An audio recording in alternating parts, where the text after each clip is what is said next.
Ever since we opened our doors in 1964, Davis Ford in Fulton has been committed to providing the highest level of customer service and customer satisfaction. That level of commitment is shown in our 18 Ford President's Awards for overall customer experience. Whether you're looking for a tune-up, a trade-in, or a new F-150, the team at Davis Ford is here to serve you. Come see us today in Fulton. Call us at 662-862-3711 or visit us online at davisfordsales.com. Davis Ford, small town dealership, small town prices. Today tastes like a home game, like a huddle. Tastes like we're bringing the heat, and like a front row seat.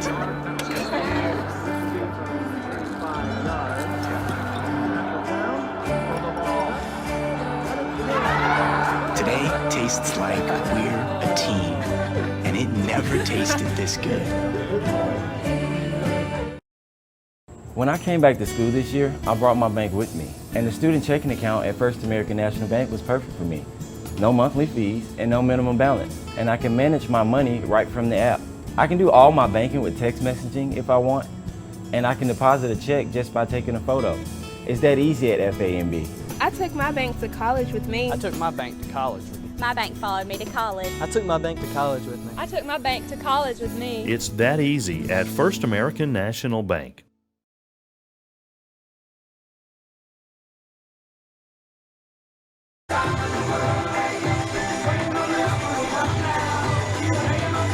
And welcome, ladies and gentlemen, out to Game 1 between ICC and Gulf Coast. A big MACCC doubleheader coming your way here this afternoon in Fulton. Let's take you to the field for today's lineups for the Indians.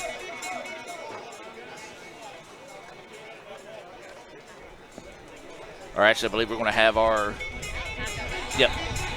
Taking the field for the Indians. Right field, number 27, Black Cabo Bianco.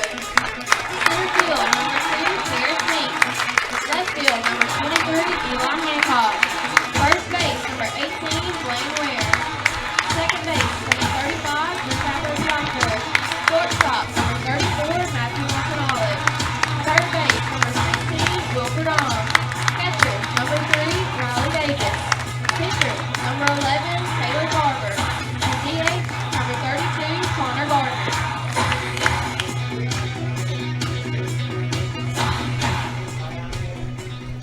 Ladies and gentlemen, if you'll please rise for the playing of our national anthem.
Ladies and gentlemen, please direct your attention towards the pitcher's mound and welcome Mr. Charles Taylor, Executive Vice President of the Corinth Coca-Cola Bottling Works, as he throws out today's opening pitch. ICC would like to thank Mr. Taylor and Coca-Cola's contribution to the ICC baseball program, including the new scoreboard in left field. Mr. Taylor's grandson, Wilfred Dong, will be receiving the pitch. When you're ready, Mr. Taylor.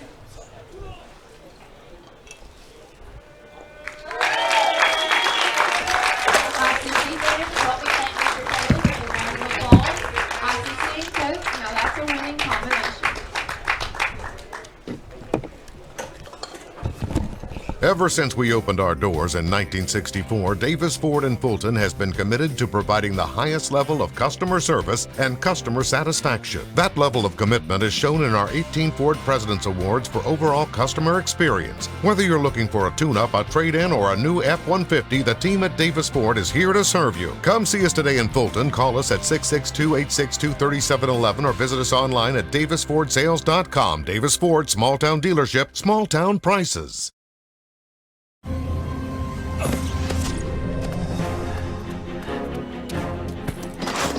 Why didn't you answer your phone? You're not gonna believe what just... You bought a Coca-Cola with 0 sugar? Yeah. Why? Come on, it has 0 sugar. Yep. And it's delicious. I don't believe it. Just try something new. You'll love it. This does taste great. First American offers online and mobile banking features to make your banking experience easy and safe. Activate or deactivate your debit card as needed, attach images to your transactions, apply travel notices to your account, and make person-to-person payments. You can even set up text alerts to guard against unauthorized spending or just to monitor your account balance. The best part is that you can bank anytime, anywhere. At First American National Bank, get that hometown feel the high-tech touch. Good afternoon and roll Tribe, ICC fans, as we're getting set for this First American National Bank opening pitch here between ICC and Gulf Coast in a very crucial MACCC matchup today here in Fulton. As we await this First American National Bank opening pitch, it's going to be a ground ball to the second baseman. Throw over is going to be in time. And that First American National Bank opening pitch coming your way at 1:57. First American National Bank, a proud sponsor of ICC Athletics. And that was Cade Carpenter, the center fielder, that started things off here. And it's Taylor Tarver who is pitching here in Game 1 for the Indians. We'll give you today's Coca-Cola starting lineups in the exchange of innings. I'm Adam Gore, joined by the good Dr. Brad Boggs here in the ICC Alumni Association and Foundation broadcast booth. We're actually outside today as the weather beautiful when you're in the shade. It's going to be a little hot out there on the field today as we're in the low 80s, but the breeze is blowing out of the ballpark this afternoon as there's anticipation of weather moving into the area on Monday, so you'll get a breezy day today as this pitch is fouled back off the netting and out of play. Well, Brad, a new look for us here down here field level. One of my favorite spots to call a game on this level here, but unfortunately Mother Nature has not really been our friend all season, but hey, you said it, Gore, we're going to be in the 80s. I got to be outdoors. Yeah, I like it out here. I tell you what, we're field level down here, and we can call the pitches with the umpire down here, but it's just a beautiful day. I mean, like you say, got a breeze blowing, got a good wind blowing out to the outfield out there, going out. Could make for some interesting, there's a flare out into left field that's going to be foul. But going to be a good day. I tell you what, they just honored, as you're well aware, the Coca-Cola, and they threw out the first pitch for us. And they helped us again, as we've mentioned, with this beautiful scoreboard that we have, and we're highly thankful of Coca-Cola and what they did to support us on this. There's a ground ball. It's going to be to the shortstop. Took a funny hop, but Martin Alex was there, throws it over for the out, 6-3 for out number 2. And you're correct, ICC and Coke, what a winning combination. And we don't just mean that because of the winning tradition we have here in athletics, but we've had a long-standing great relationship with the fine folks at Coke, and we do appreciate everything they do to help support not only athletically but academically here at ICC. So that was Cade Crosby who grounded out 6-3. Now to be Sean Smith, the left fielder, coming to the plate here. Takes that first pitch, missing low for a ball. Real quick, a scoreboard update as softball's going on right now. That's a pretty big doubleheader going on down there at Gulf Coast. They had a noon start, and it's 8-4 ICC as they're heading to the bottom of the 7th inning. As that pitch in there for a strike here to Smith. That scoreboard update being brought to you by Renaissance Bank. So Tarver on the hill here, and that's going to be a ground ball. Verdon gets it over at third. The throw is long, and it's going to hop across, and that's going to be a 2-out error that allow the runner to head to second. Going to look at third, but not going to be able to get there. And one of those plays that I think once Verdon kind of got to him, he took a funny hop and kind of jammed him a little bit, and that gave just enough time for the runner to get to first, and that throw got away there, E5 on the play. Yeah, I mean, like you said, it took a funny hop down there. He did come up with it, though, and was able to come up with it clean. And but that funny hop probably got him there, and he came up. And, you know, you just got to take your step over toward first and make sure that you make a clean throw. And unfortunately, right now, he didn't. They won in the dirt, and Blaine Ware wasn't able to scoop it up. Tarver's fastball is going to miss low, as this is the DH, Alex Mahorter, coming to the plate here in the number 4 spot.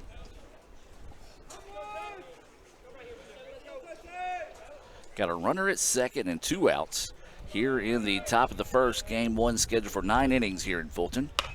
There's a ball hit towards the right side. It's going to go foul. And that'll even the count up now at 1-1. Well, it's been a big week at ICC as the first ever ICC Celebrates the Arts, as we've had a lot of performances. Fashion Tribe put on their fashion show. We reopened the Fine Arts Auditorium after it was recently remodeled. So a busy but a great week at ICC. And Brad, I know it's been a busy one for your crew as well, as that pitch finds the corner for a strike. But always a good week when we can celebrate not only our athletics but also our students that put on such a great and hard work there in our arts departments. Yeah, they really have. And, of course, we've been without the fine arts for several months now, but great renovation on that project there. There's a ground ball to second there, and coming up clean, Capobianco get the out. But anyway, great for the fine arts. We had orientation in there yesterday as well, first time in a while, and so just been a great week, and encourage people to come out and see the renovations. Well, let's take a look at today's Tupelo Coca-Cola Bottling Works starting lineups here. And you're going to hear the bat coming off the ball a lot louder today. The music will be a little bit louder. The crowd, as we're located right behind home plate here in the ICC Alumni Association and Foundation broadcast booth. Let's start with Gulf Coast. They come in with a record of 16-18 overall. They are 16-21, 11-11 overall. They're number 9 right now, so they're currently in the playoffs if they're to end today. So to start, we've already introduced you to the first ones. Carpenter in center field, Crosby the shortstop, Smith in left field, McWhorter is the DH. Then you've got Jesse Johnson, the third baseman. Alex Hardy is the first baseman. Brendan McCauley is going to be at second base. Preston Ratliff is going to be in right field, and Thomas Hollingsworth is the second baseman. Pitching today for Gulf Coast is going to be J.C. Stogner. And talking with Don Hammock, their SID, he is a wicked sidearm guy. So we're going to see a very unique release today out of Stogner. For ICC, they come in with a record of 16-18, 10-12 in conference play. They're currently on the outside looking in at number 11. So today's games are big here for the Indians, as they'll start the usual suspects here. Matthew Martin-Knowledge will lead things off, playing shortstop. Will Verdon will be batting second. He'll be at third base. Riley Davis will be catching here. He'll be batting third. Batting fourth will be Bryce Capobianco. Batting fifth is the DH, Connor Gardner. Batting sixth is going to be Eli Hancock. He'll be playing in left field. Batting seventh and playing second will be Drew Capobianco. Blaine Ware will be the first baseman. He'll be batting eighth. And then Terrace Meeks will be batting ninth, playing in center field. And we've already talked about Taylor Tarver being the pitcher for the Indians here in Game 1. So that is your Tupelo Coca-Cola Bottling Works starting lineups. ICC and Coke. Now that's a winning combination, and Coach Rick Collier in his 20th season hopes he's got that winning combination put together here in Game 1 against the Bulldogs. So this will be Martin-Knowledge. Stands in, takes that first pitch for a strike. So Martin-Knowledge playing shortstop. That's where he's been all season for the Indians. As he swings on that one, and it's going to be down for a base hit. Martin-Knowledge starting the Indians off with a single. And I tell you what, Brad, he's been seeing the ball well here of late. He was 4 for 4 in the last time we saw him here on the Red Channel. And so that technically is his 5th hit in a row here for our broadcast.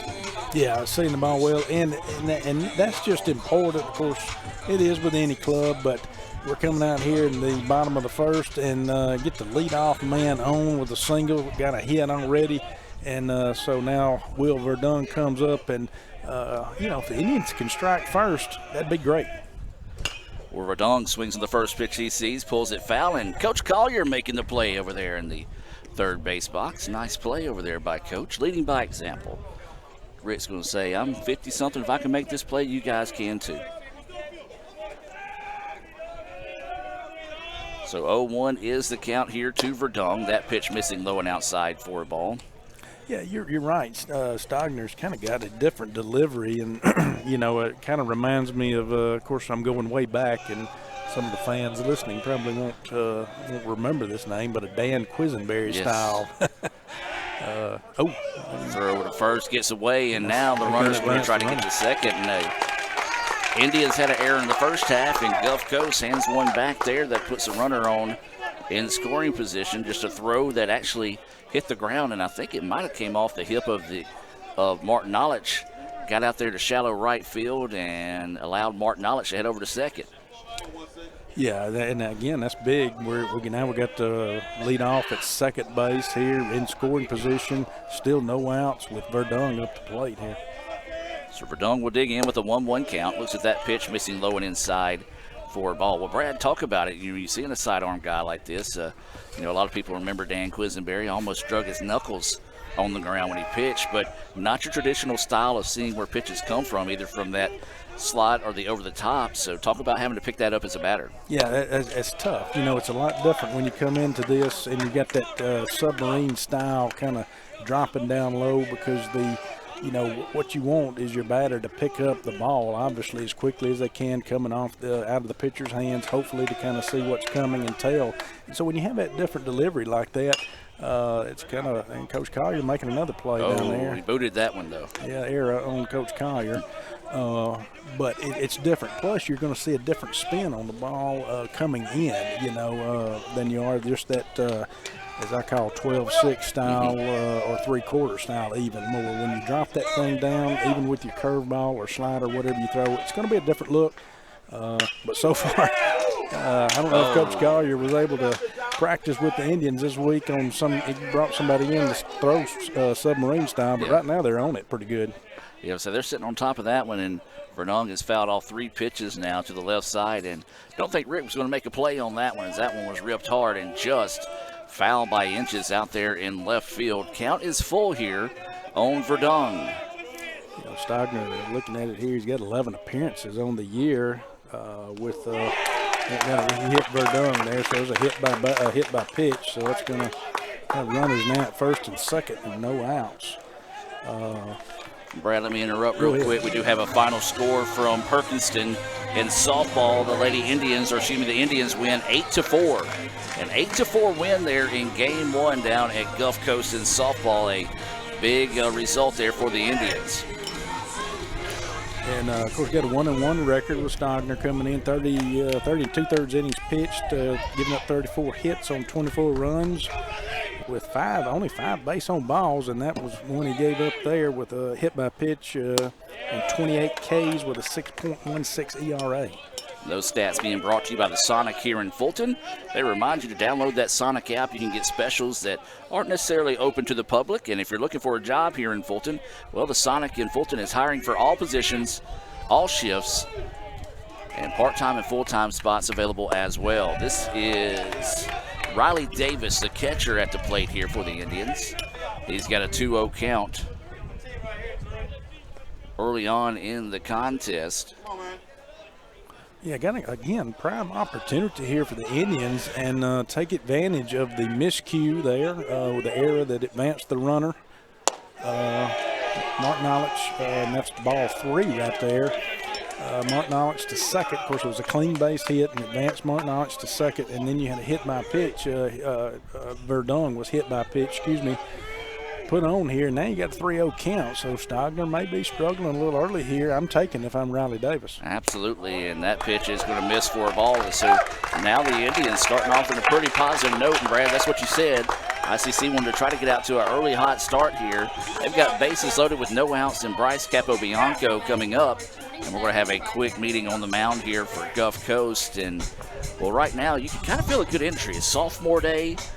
Good crowd coming out, an absolute beautiful day to be here at the ballpark. I know we're in the shade, so if you're in the sun, you're working on your tan, it's going to get a little hot. But I tell you what I like more than anything, Brad, is we're a little bit below the bleachers here, so we're getting an automatic kind of air conditioner blow from this breeze. We do.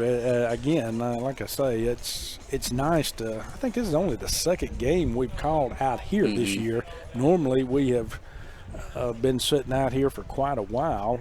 Not that I mind the press box and that view. It's a totally different view, but this is as well. And so, again, it's good to get this field level view. We can see the pitches a little better from this angle. The umpire's going to make a slow stroll out there and try to break this up. I don't know. I never saw a Gulf Coast. They've got somebody warming up down there, but probably one of those stalling situations here to try to give them a little bit of opportunity to.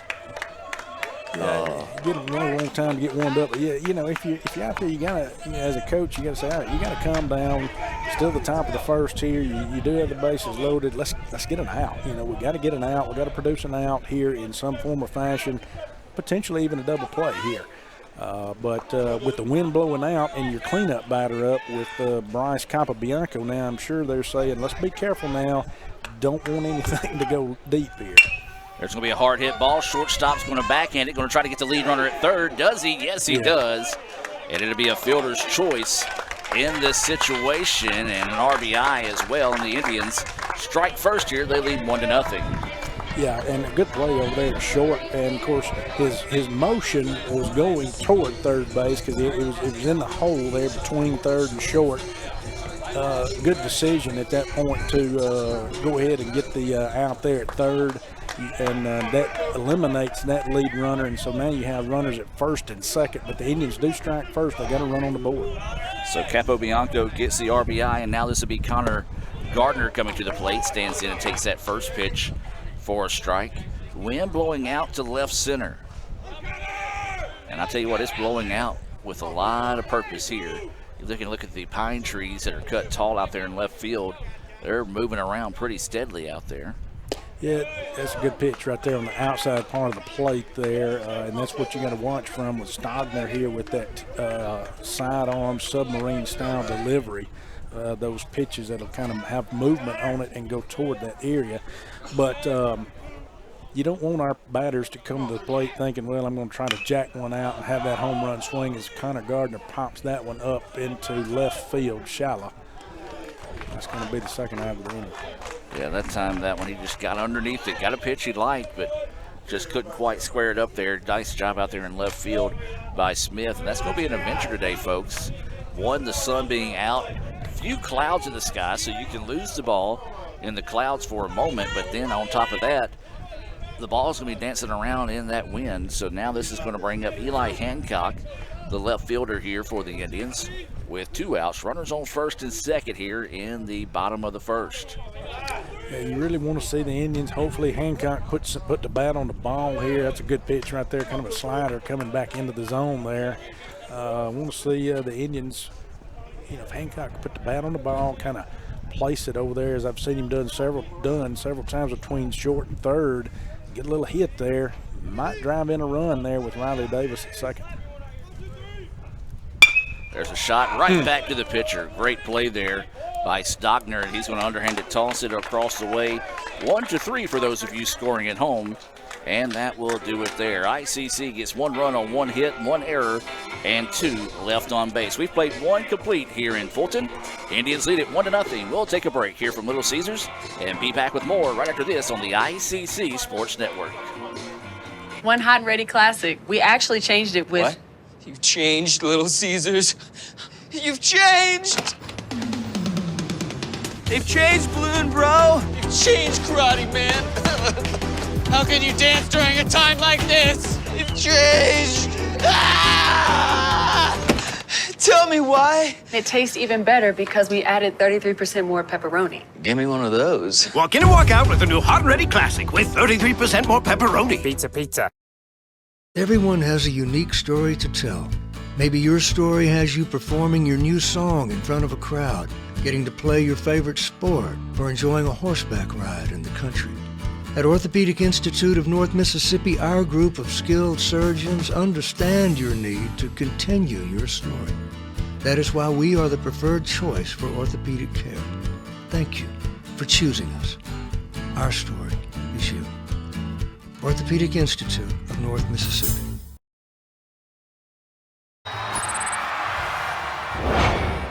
Make the right call with Renaissance and get cell phone protection with Renaissance Rewards Extra Checking. Sign up today. $5 for my own money? That's a bad call. Let's give him a Renaissance replay.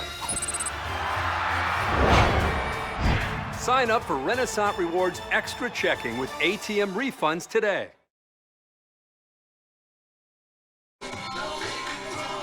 And welcome back, ladies and gentlemen. We'll say hello to the members of the ICC family tuning in here, and a special hello to those watching in support of the Bulldogs this afternoon in favor of Gulf Coast. I want to say hello to my buddy Don Hammock, the SID down at Gulf Coast. Have you ever had a chance to meet Don? He's been up here a few times with us when we've hosted some tournaments. Don is a grade A guy. If you ever have any questions about the rule book, Don can tell you by memory what page, what paragraph, what sentence. As that pitch is going to miss for a ball outside here for Tarver. We never got a chance to look at some Sonic stats on Tarver, so let's go ahead and look at those now, Brad. Yeah, freshman Taylor Tarver, as that pitch is fouled off back there. He's a right-hander, 6 appearances on the year. He does have 1 win to his credit, no losses, 21 innings pitched, giving up 25 hits, 23 runs, 13 Ks, 15 base on balls with an 8.14 ERA. This pitch going to be fouled back and makes the count even up now at 2-2. This is Jesse Johnson at the plate. He's playing over at third base. He'll be followed by Alex Hardy and Brendan McCauley, scheduled up here in the top of the first. There's going to be a ground ball. Second baseman gets it, throws it over in time for the out. Yeah, and right now Tarver is throwing the game that you want him to throw. I mean, throwing strikes. They may put the ball in play. That's fine. Let your defense play. You know, that's the reason why you got those guys out there. If not, you know, it'd just be the pitcher, the catcher, and the batter. So, again, right now he's doing what Coach Collier's asked him to do. And that pitch finds the zone for a strike. 0-1 as that one zips across at 71 miles per hour. We talked about Coke, and that's going to be a new feature here with the scoreboard. We can actually see how fast the pitches are going now. Back-to-back pitches at 71. 0-2 now is the count here to Hardy, the first baseman. Yeah, kind of a slider type scenario, something taken off of that. That one's in the dirt and didn't get him to chase that, but kind of an off-speed slider type pitch. Those first two that drew the strike, so you got a 1-2 count here. And that pitch going to miss low and outside for a ball. 2-2 now is the count, and good eye that time on Hardy, as that was a tough pitch to take there. He was able to hold off on that one. Now waiting the 2-2 offering here.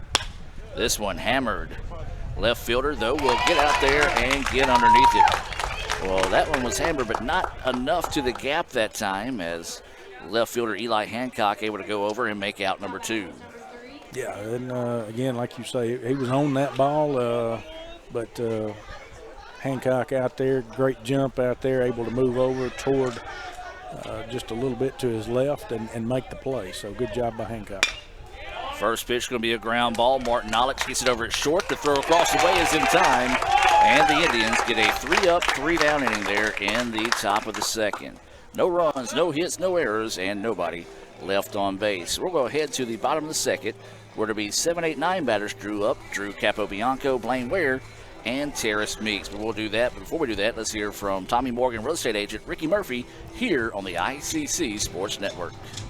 Hey Indian fans, I'm Ricky Murphy, real estate agent, Tommy Morgan Realtors, and I'm also a proud alumni of the All-American Marching Band.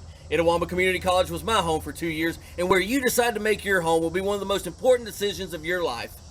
Whether you're looking to create a plan to buy your first home, or if you're ready today to make a move into your forever home, give me a call or send me a message so we can discuss your next move. And for my family, Roll Tide!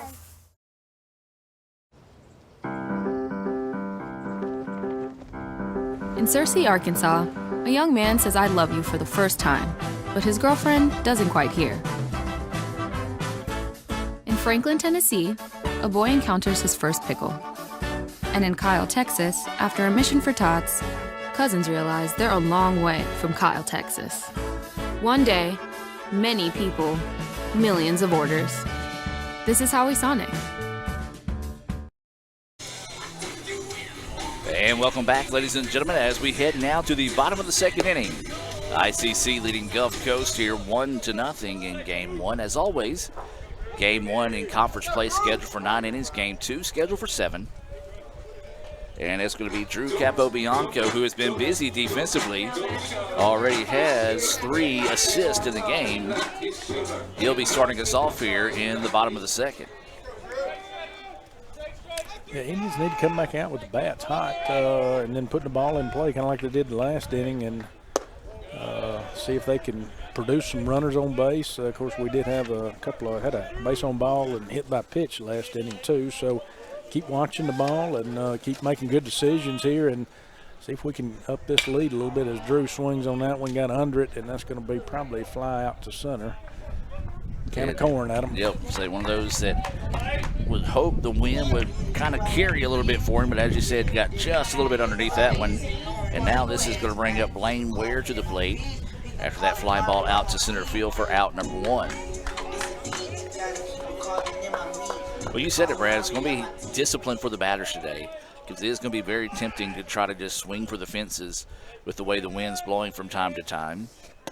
As that first pitch missing outside here to Ware. Yeah, you got to get that out of your head on a day like this. It's easy to get it in your head, because you want to hit the long ball, get that RBI, at least one or more with one swing. But you got to be patient, and you got to just keep your fundamentals in play, as far as trying to hit that line drive and making sure you get a good, clean hit. Now, if the other comes, that's great. That pitch coming in on the inside, 3-0 now, is going to be the count here to Ware. Yeah, that's a good eye by Blaine right there. Good patience. That's what we're asking for here. He's coming in to the 292 average today. And that one going to be in there. A little bit of delay on the strike call, but a good call. 3-1 now is the count. Blaine has 26 RBIs to his credit this year. Looks like. And he's going to take that one in there for strike 2.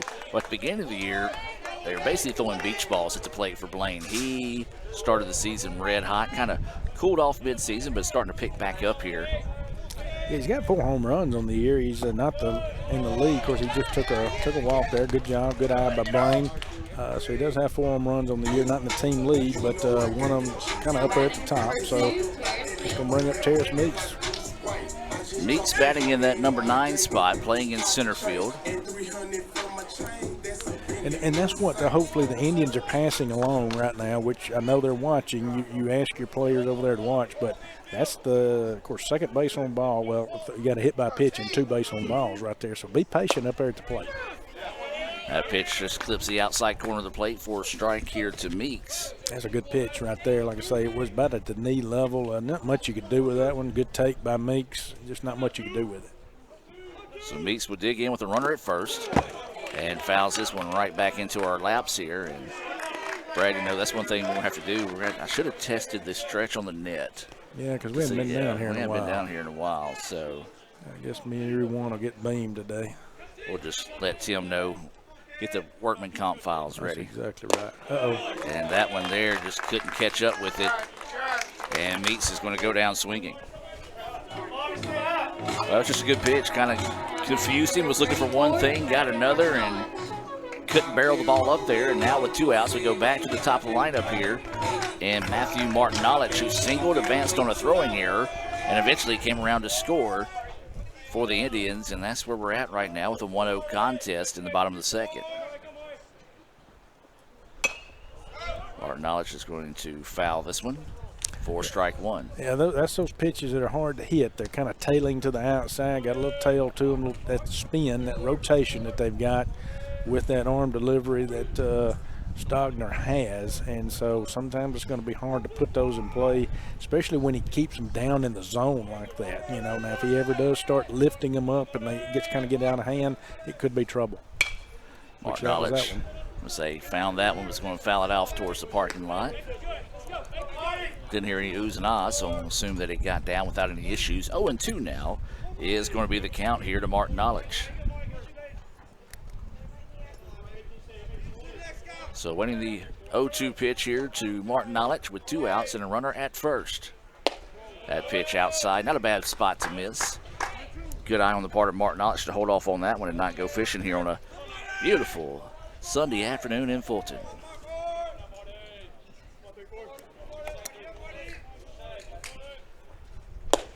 And carbon copy of the last pitch there, 2-2 now is the count. So you've got Ware over at first, who walked with 1 out in the inning. Now there's 2 outs, and Martin Knowledge trying to extend it here. And he's going to rope this one. Center fielder's going to jog over and get the out for out number 3. So the Indians get no runs, no hits, no errors, and 1 left on base. We've played 2 in Fulton. ICC leads it 1-0. We'll take a break here from Cagle Eye Center and be back with more right after this. Age-related macular degeneration is the leading cause of severe vision loss in adults over the age of 50. Symptoms are gradual loss to see objects clearly. Objects appear distorted in shape. Darker empty areas appear in the center of your vision. In a comprehensive eye exam, your optometrist will perform a variety of tests to determine if you have macular degeneration. For questions or concerns, call Cagle Eye Center in Fulton at 862-EYES, providing professional comprehensive eye care to the people of Itawamba County and the surrounding areas. CagleEyeCenter.com.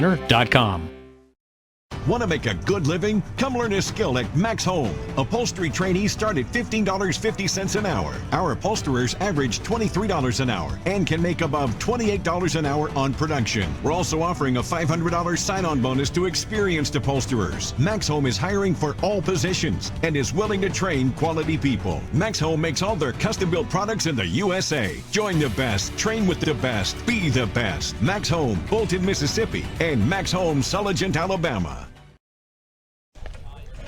And welcome back, ladies and gentlemen, as we move to the top of the 3rd inning. ICC leading it 1-0 here as Adam Gore, Dr. Brad Boggs bring you this action. As it's going to be the 8-9-1 batters scheduled up here for the Bulldogs of Gulf Coast. Ratliff, Hollingsworth, and Carpenter scheduled up. And that pitch in there for strike, as Tarver still on the hill here for the Indians, have been effective so far in the contest. Yeah, good pitch right there on the outside part. That's a curveball right there, kind of a curveball slider type scenario. Hung it up a little bit, and base hit right there. Good single line single right there to left field. So that's the Bulldogs get their leadoff hitter on base. First hit of the afternoon for the Bulldogs here, and it was a hard hit pitch. As you said, little pitch is kind of hung up there on Tarver a little bit, and a good job by Ratliff. Waiting on it, putting it out there in left field, and now this is going to be the catcher, Hollingsworth, coming to the plate. And that first pitch going to go for a ball. It shows bunt there, squared around. We'll see if they try to move the runner over to get the runner in scoring position, still hang with that, or if they were just kind of showing that for kind of a, yeah, he's still showing bunt. And that pitch going to miss. 2-0 now is the count here to Hollingsworth. Yeah, this is where you gotta throw strikes. I know squaring it around, it can kind of play with your mind a little bit, but you gotta go ahead and throw strikes and let him get it down.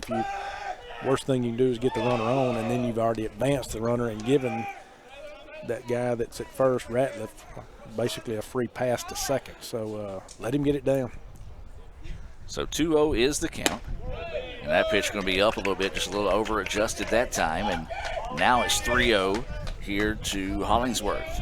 Yeah, kind of the first time this afternoon Tarver's had himself in this situation with a 3-0 count that I can remember. So got to battle back.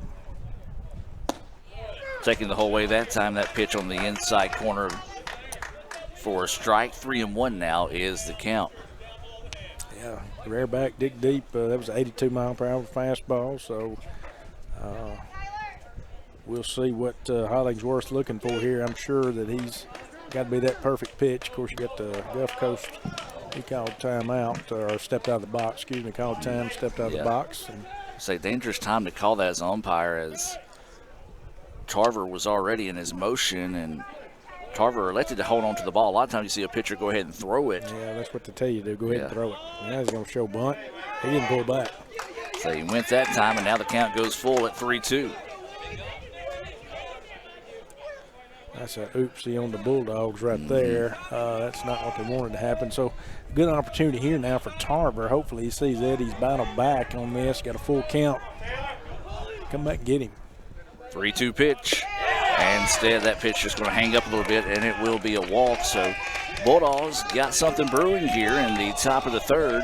They trail it 1-0. Now they've got runners on first and second with no outs. And now this will be Cade Carpenter, the center fielder, coming to the plate here. It wasn't a bad pitch. It was kind of, may have been, I guess, a little too far inside for the umpire's likings, but what a bad pitch right there, really, to be honest with you.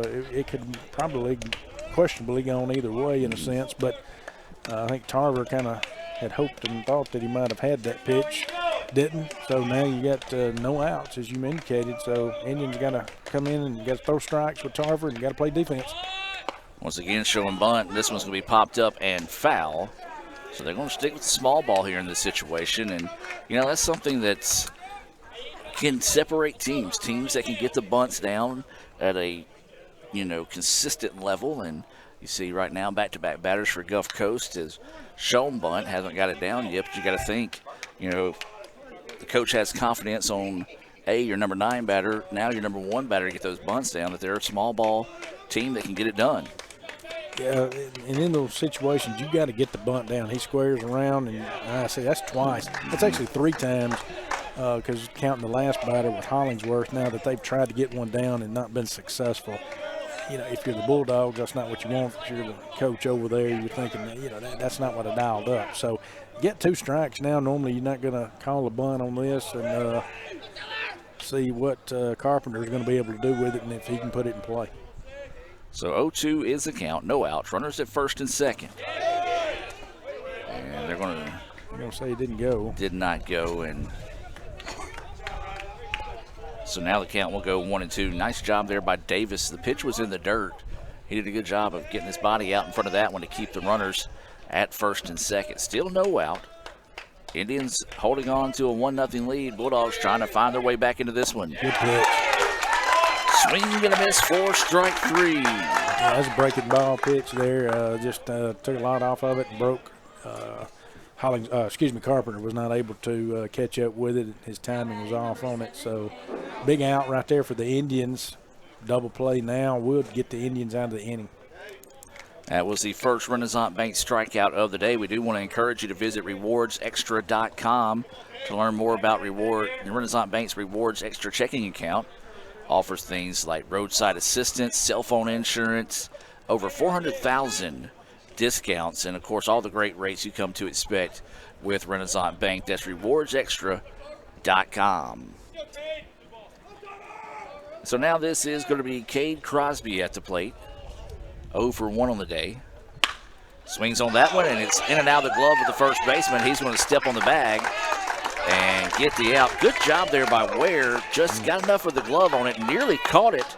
It would have been that little Caesars double play you were just talking about. Yeah, that was a hot shot, too. So good job by Ware to knock that ball down. Just even, it would have been better if he'd caught it in the air, but that's a hot shot down there. I mean, Crosby turned on that pitch pretty quickly, and so Ware made the right call there. He didn't throw, just took the out there at first, which was a good call there. Now you do have runners at second and third, but you have 2 outs.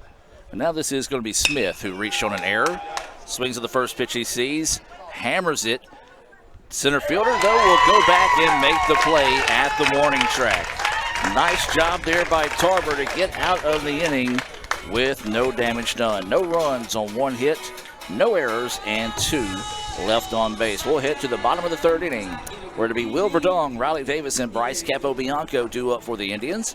But before we get there, let's hear from Davis Ford and be back with more right after this. Ever since we opened our doors in 1964, Davis Ford in Fulton has been committed to providing the highest level of customer service and customer satisfaction. That level of commitment is shown in our 18 Ford President's Awards for overall customer experience. Whether you're looking for a tune-up, a trade-in, or a new F-150, the team at Davis Ford is here to serve you. Come see us today in Fulton. Call us at 662-862-3711 or visit us online at davisfordsales.com. Davis Ford, small-town dealership, small-town prices. So when are you going to get me back for the pizza? Oh, personal foul. Let's give him a Renaissance replay. Make a successful handoff when you transfer funds to friends and family with Zelle in the Renaissance mobile app. Let's give him a Renaissance replay. Make the right call for 24/7 roadside assistance and sign up for Renaissance Rewards Extra Checking today. And welcome back, ladies and gentlemen, as we get set to head to the bottom of the third inning. We talked about it's going to be Will Verdong, Riley Davis, and Bryce Capobianco due up. Verdong was hit by a pitch. Davis walked, and Bryce Capobianco drove in the only run so far in the game when he reached on a fielder's choice back in the first inning. So getting the catcher in as he was on base during that last inning. So got a little extended break here in the throw down, and Brad kind of getting the early vibe of this game so far as we're heading to the bottom of the third. Indians with one hit, Bulldogs with one hit as well. So you kind of feel it. It's got a good pace to the game right now, and it could be one of those games where whoever can string together a couple of hits might have the advantage in this one.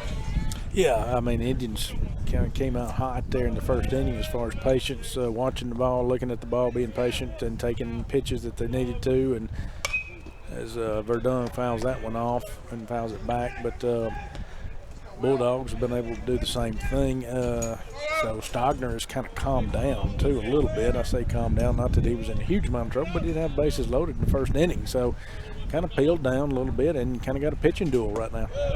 That pitch, don't know where it missed, but called a ball. 1-1 now is the count. Yeah, you're right. I mean, you look at Tarver, you look at Stogner, both these guys very similar in how they pitch. Not necessarily big strikeout guys, but guys that throw a lot of ground balls and rely on that defense behind them. And that one's going to be pulled foul. 1-2 now is the count here to Will Verdong. He was part of our opening pitch of the game as his granddad was honored as part of Coke, Charles Taylor, and all the outstanding folks over there at Coke, which they're out of Corinth. They also own Tupelo Coca-Cola Bottling Works and the one in Jackson, Tennessee. As this pitch is popped up, and the second baseman will go back and make the play for out number one. Thought for a second that one might find its way to no man's land, but yeah, that was his granddad that threw out that first pitch. And Brad, I know part of the community college system, we rely on companies and folks to contribute to like the Indian Club to support us here, and we do appreciate Mr. Taylor and all the folks there at Coke. Yeah, you know, Coke, you can look around, all our scoreboards are going to, as Riley turns on that pitch, that's going to get down out the gap right there. It's going to be for extra bases as Riley will jog into second. And a big-time double there off the bat of Riley Davis. He's usually good for at least a double in a doubleheader, if not one a game, as that extra base hit there brought to you by Davis Ford right here in Fulton. Matter of fact, if we were able to turn around and look, you can see Davis Ford here from the baseball field. Appreciate Tab and all those folks there at Davis Ford for sponsoring ICC baseball this afternoon. That was Riley's 10th double of the year right there. So he came in with 9, so that's 10 right there for him, as you indicated, Adam. So you're right. He's put together some doubles this year. So good job by Davis. Now we have only one out now with the runner in scoring position, and get your cleanup here with Bryce Capobianco. So the Indians trying to extend on this 1-0 lead. We're in the bottom of the third here in game one. Ooh. That ball's going to get away. Net worked. Net does work. You know what impressed me the most about that, though? Not that fact that the net worked, but the fact that you did not flinch, sir. Well, you didn't either. Well, it was more towards you than me. Well, it was. And I was just hoping, you know, it was one of those cases that I didn't want you to see me flinch, you know, and make fun of me. Wild pitch there that moves Davis to third. Good opportunity for the Indians here to get another run on the board and take a 2-0 lead. So 3-0 now as that pitch missing outside. We talked about Cap reached on a fielder's choice and drove in a run in his previous at-bat. Taking the whole way that time, clips the edge of the paint there, and now 3-1 is the count. That's a good take right there. There's nothing wrong with that. I mean, again, 3-1 count, still your count in your favor. So let's see what he comes back with. That pitch, and This Bryce one just hammered. missed that one. Yeah, I'd say he squared that one up a little bit more, but it's going to be deep enough for a sacrifice fly as they're not going to try to throw that one in. Indians lead it now 2-0. Yeah, but he's going to wish he had that one back, I'm going to tell you, because that was the pitch he was probably looking for it to drive. Again, it did what it needed to do. It was a sac fly, it drove in a run, so he has the 2 RBIs so far, Bryce does, on the day, but he's still going to wish he had that pitch back and another swing at it. But, again, Indians now take a 2-0 lead, 2 outs. That sacrifice fly being brought to you by the ICC Baptist Student Union, reminding you of the ultimate sacrifice paid for our sin. That's the ICC BSU. You can follow them on Twitter at ICC BSU, and if you're an ICC student or a future ICC student, they meet Monday nights at 707, located right across the street from the e-learning building on campus. As this is now Connor Gardner at the plate, who flew out to left in his first at bat. 2-0 is the count with 2 outs and nobody on. That one just found a piece of that one, fouls it off. 2-1 now is the count. Connor, one of those sophomores that were honored before today's game, as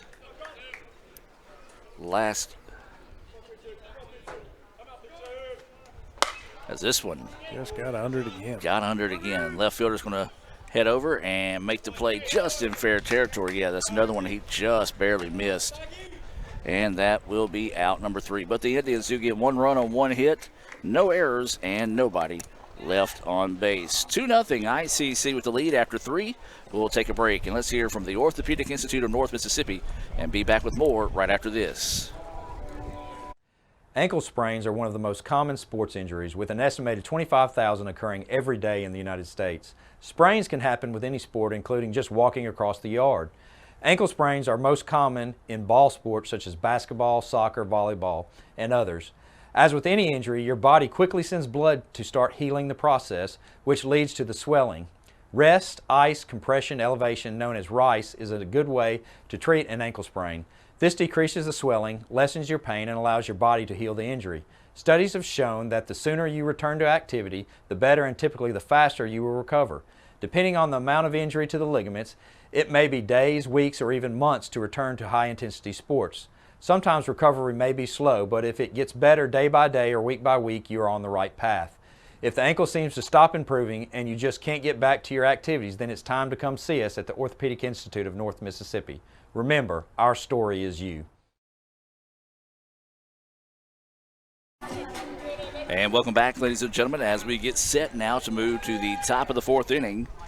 ICC leads it 2-0. Going to be the 4, 5, 6 batters scheduled up here for Gulf Coast. McWhorter, Johnson, and Hardy coming to the plate. Carver still on the hill here for the Indians. That one landed right on top of us again. It sure did. I'm going to tell you that. You can hear it because our external mic is at the netting, so anytime a ball comes back hits the net, it's going to bounce back off our external mic as that pitch goes for a ball.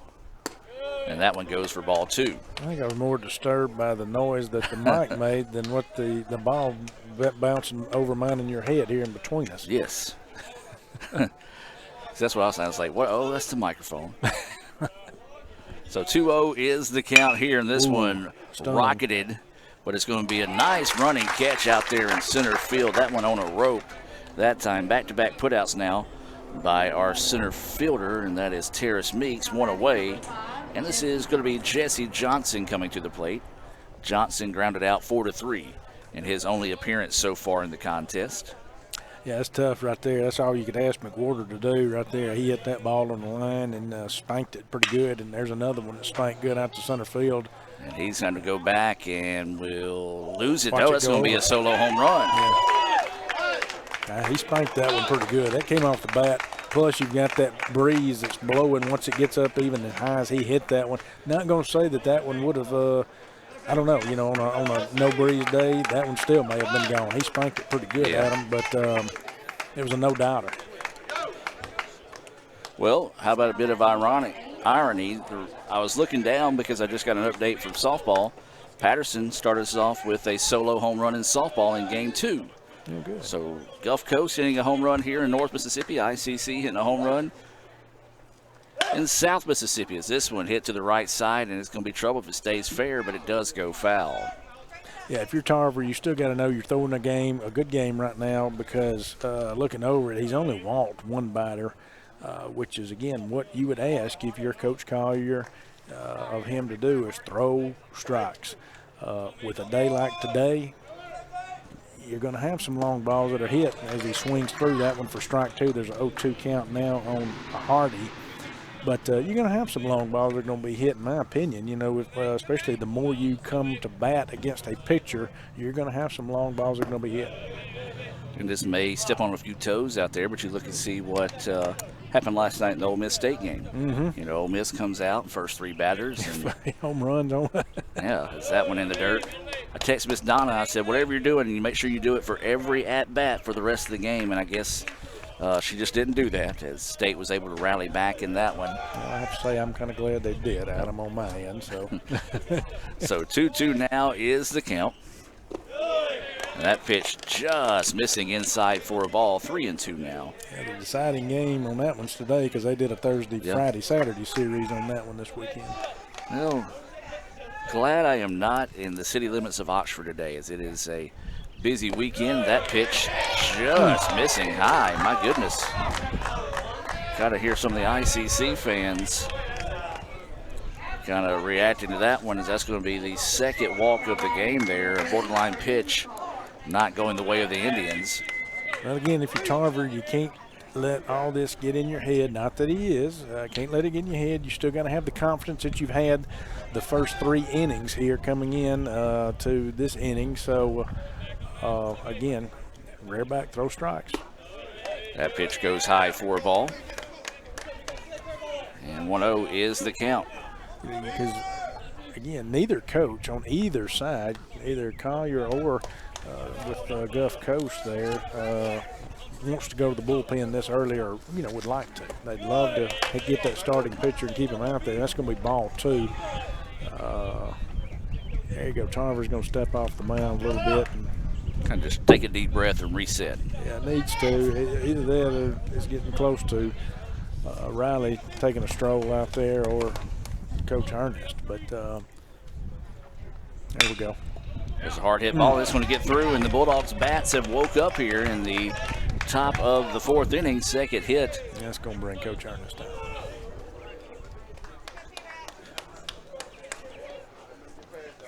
No, I'm sorry. He did come out to the top steps and then decided he'd back that back down. So I think it's one of those. Tarver kind of waved him off for a second. So second hit of the inning, third hit of the game, and now you've got the tying run at second base with 1 out. Runners on first and second here for the Bulldogs.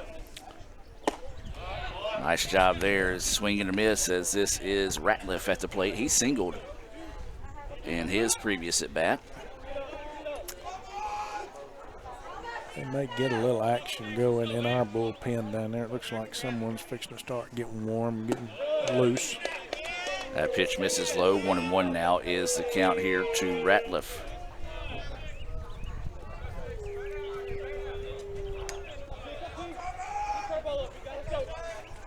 So 1-1 now is the count with 1 out.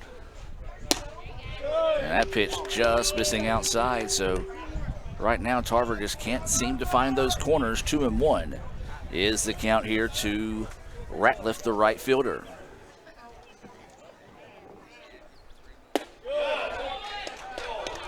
And a little too far inside. Yep.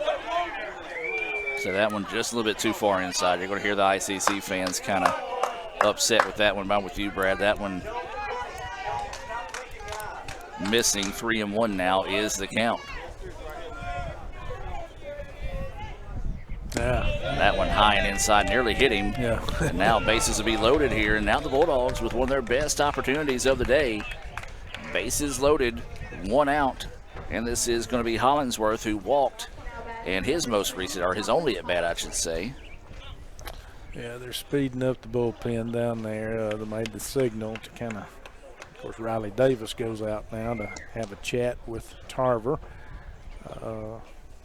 Double play ball would be what the doctor ordered here, Adam. With one out. Again, bases juiced, one out. Indians need to get out of this jam. One run was scored this inning on a home run by the Bulldogs. And you've had a base on ball, a single, and another base on ball. So the Indians, ideally, a double play would be great, but an out for sure. And you know, if it's the infield, and the infield's coming in, the force out is at home in this situation. 2-1 is your score. We're in the top of the fourth inning. Trying to level. So they tried to surprise the Sure, Indians that time. Squeeze, but that wasn't a squeeze because the runner didn't take off. So I don't know if that might have been a missed call or. Base is juiced. I don't know. Anyway, that brought a strike, so you got a 1-1 count. You do have the corners in, as you mentioned, Adam. Of course, short and seconds back for the double play, hopefully. Good pitch. Yeah, well laid on that one there. 1-2 now is the count. He took something off of that. Again, now you got a 1-2 count. You're ahead. You're ahead in the count if you're Tarver. This is what you wanted. You kind of got behind some of those other counts. This is what you want right here. So the 1-2 pitch. Good pitch. And that one missing outside. That's still a good pitch right there. I don't know how he laid off of it, but he did. That's good patience on Hollingsworth.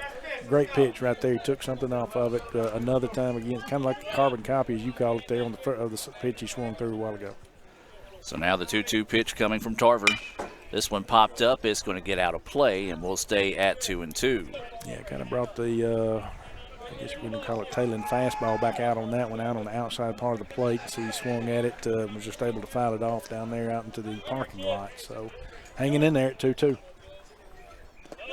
And that one in the dirt, blocked up nicely there by Hollingsworth. And so now the count is going to go full at 3-2 with one out. Yeah, you gotta be careful here. Got to throw a strike. We don't have anywhere to put him. Didn't. And that's going to miss, and we've got a tie ball game. That's going to bring Coach Collier out. There he's going to the bullpen, Adam. So just one of those tough situations there. That third walk of the inning compared to 2 hits, and with this break in the action, we're going to take it with them and be back with more right after this. Hey Indian fans, I'm Ricky Murphy, real estate agent, Tommy Morgan Realtors, and I'm also a proud alumni of the All-American Marching Band. Itawamba Community College was my home for 2 years, and where you decide to make your home will be one of the most important decisions of your life. Whether you're looking to create a plan to buy your first home, or if you're ready today to make a move into your forever home, give me a call or send me a message so we can discuss your next move. And for my family, roll Tribe! If this just cost a little bit less. Let's take a look at that with the Renaissance replay. Make the right call with over 400,000 shopping discounts right from the Renaissance Rewards Extra checking app. Might be a little while before I get to the bank. That's an incomplete pass. Let's give it a Renaissance replay. Renaissance Mobile Check Deposit. Make the right call and open an account with Renaissance today. This is you, right? Like, you're like, bacon, bacon, bacon. Well, this is you. I love bacon. Sonic bacon on bacon quarter-pound double cheeseburger. Okay, you got me. I need a double stuffed Oreo blast, guys. You got it. Gonna need a double stuffed Oreo waffle cone too. Coming right up. Order up. Sonic double stuffed Oreo waffle cone and blast. Age-related macular degeneration is the leading cause of severe vision loss in adults over the age of 50. Symptoms are gradual loss to see objects clearly. Objects appear distorted in shape. Darker empty areas appear in the center of your vision. In a comprehensive eye exam, your optometrist will perform a variety of tests to determine if you have macular degeneration. For questions or concerns, call Cagle Eye Center in Fulton at 862-EYES, providing professional comprehensive eye care to the people of Itawamba County and the surrounding areas. Cagle Eye Center.com.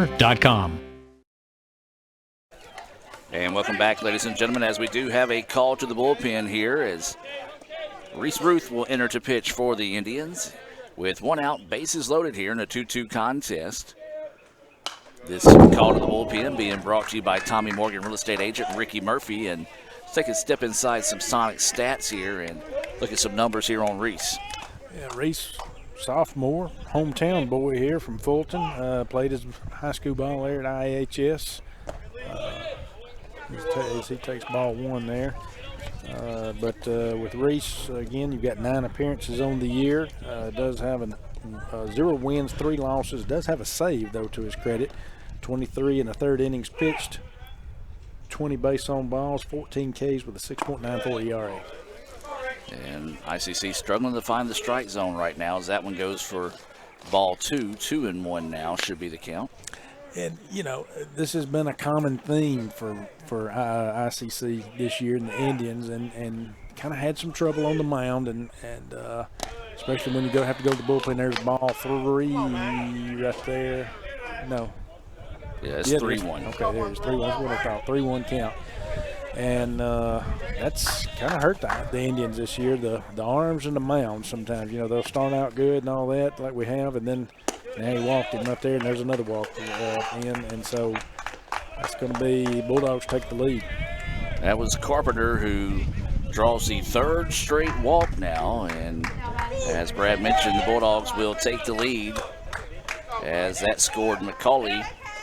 And back-to-back RBI walks there, back-to-back bases loaded walks, I should say. And now this is going to bring up Crosby, who is grounded out to the shortstop and also has grounded out to the first baseman. And you still got the Indians bullpen active down there, so there is another one throwing down there. We take another ball right there, so that's ball 1. You gotta dig deep here, and I know you're coming out of the bullpen, and I think he was hurriedly warmed up down there. He didn't probably get a full warm up, but he did get warm. That's ball 2. That's in the dirt. Somebody needs to talk to him, Adam. I'd have a mound visit. If you're Riley Davis, it might be good, but I don't know how many mound visits they got this inning, or how many have they taken. Excuse me. Yeah, I'm saying, looks like they're looking down to the bullpen right now to kind of hurry up the next guy as well, as 2-0 now is the count.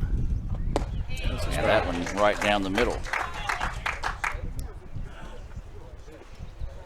So 2-1 is the count here as Crosby, the shortstop, is at the plate here for the Bulldogs. ICC now trailing 3-2 after back-to-back bases loaded walks. That's a strike.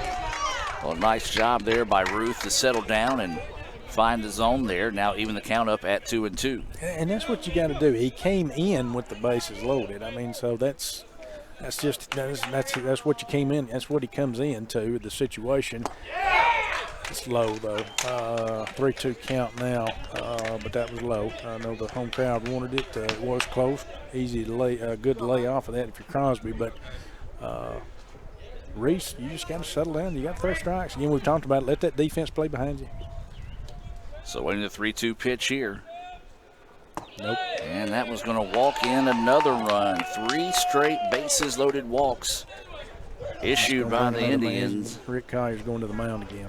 I mean, the bullpen again, excuse me. And looks like Rick is, going to have to go right back to another call to the bullpen. This call to the bullpen being brought to you by Tommy Morgan real estate agent Ricky Murphy. Let's hear from him and be back with more right after this. Hey, Indian fans, I'm Ricky Murphy, real estate agent, Tommy Morgan Realtors, and I'm also a proud alumni of the All-American Marching Band. Itawamba Community College was my home for 2 years, and where you decide to make your home will be one of the most important decisions of your life.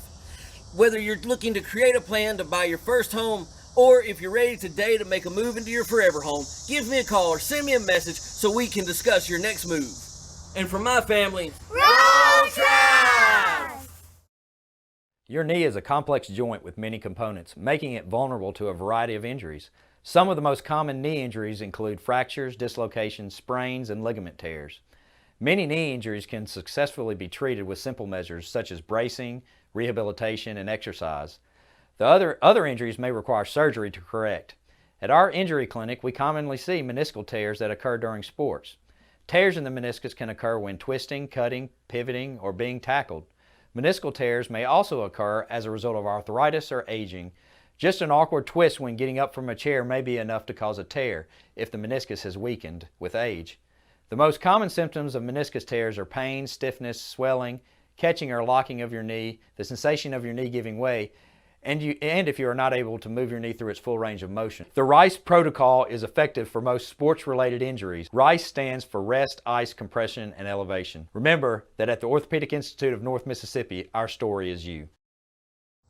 Hey Indian fans, I'm Ricky Murphy, real estate agent, Tommy Morgan Realtors, and I'm also a proud alumni of the All-American Marching Band. Itawamba Community College was my home for 2 years, and where you decide to make your home will be one of the most important decisions of your life. Whether you're looking to create a plan to buy your first home, or if you're ready today to make a move into your forever home, give me a call or send me a message so we can discuss your next move. And for my family, roll Tribe! And welcome back, ladies and gentlemen, as call to the bullpen here being brought to you by Tommy Morgan real estate agent Ricky Murphy. It is now 4-2 after the Indians have walked home 3 straight runs with bases loaded. New pitcher in the game, Brad, tell us about him. Reed Hale in. He is the freshman from Eupora, played his high school ball at Eupora High School. He's kind of got a little sidearm delivery similar to Stockton. As that one's fouled back at us here. Not quite as submarine style as Stockton. But he does have a sidearm delivery. So, but Reed is 5 appearances on the year with 4 2/3 innings pitched, as that's ball 2. 8 hits on 5 Ks and 2 base on balls. Got 13.5 ERA. So 2-1 now is the count, as this is Smith at the plate.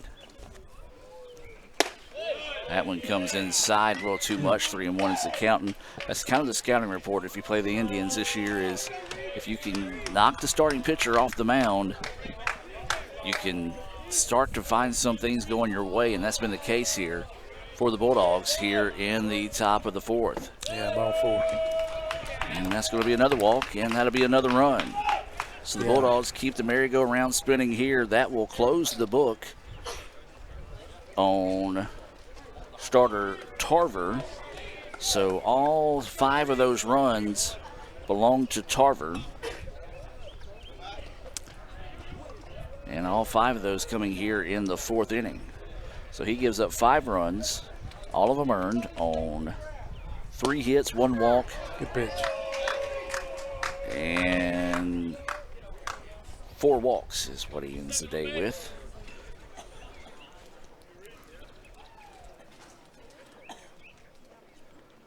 That pitch, good job by Davis sliding out to find that one. 1-1 now is the count. There is 1 out in the inning. ICC has walked 5 straight batters. 4 of those with bases loaded. And that pitch, that one missing for a ball. You just heard one of the ICC fans kind of say they're not going to swing, but in this case, you don't. No, I mean, you like you wait say, till you get walk 2 5 strikes. straight. Yeah. I mean, and you haven't proven that you're going to throw consistent strikes, even though we've gone through our, we're on our number 3 pitcher here of the inning. So I'm with you, you know. I mean, there's no point. I mean, you take, you know. So 3-1 now is the count here to McWhorter.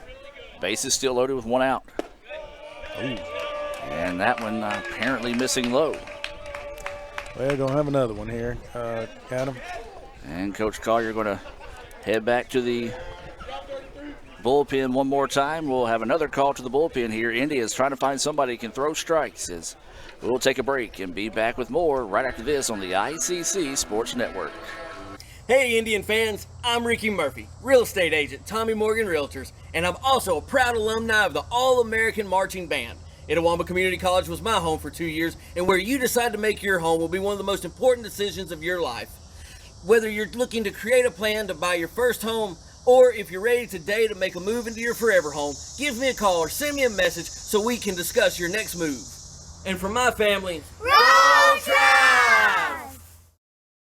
If this just cost a little bit less.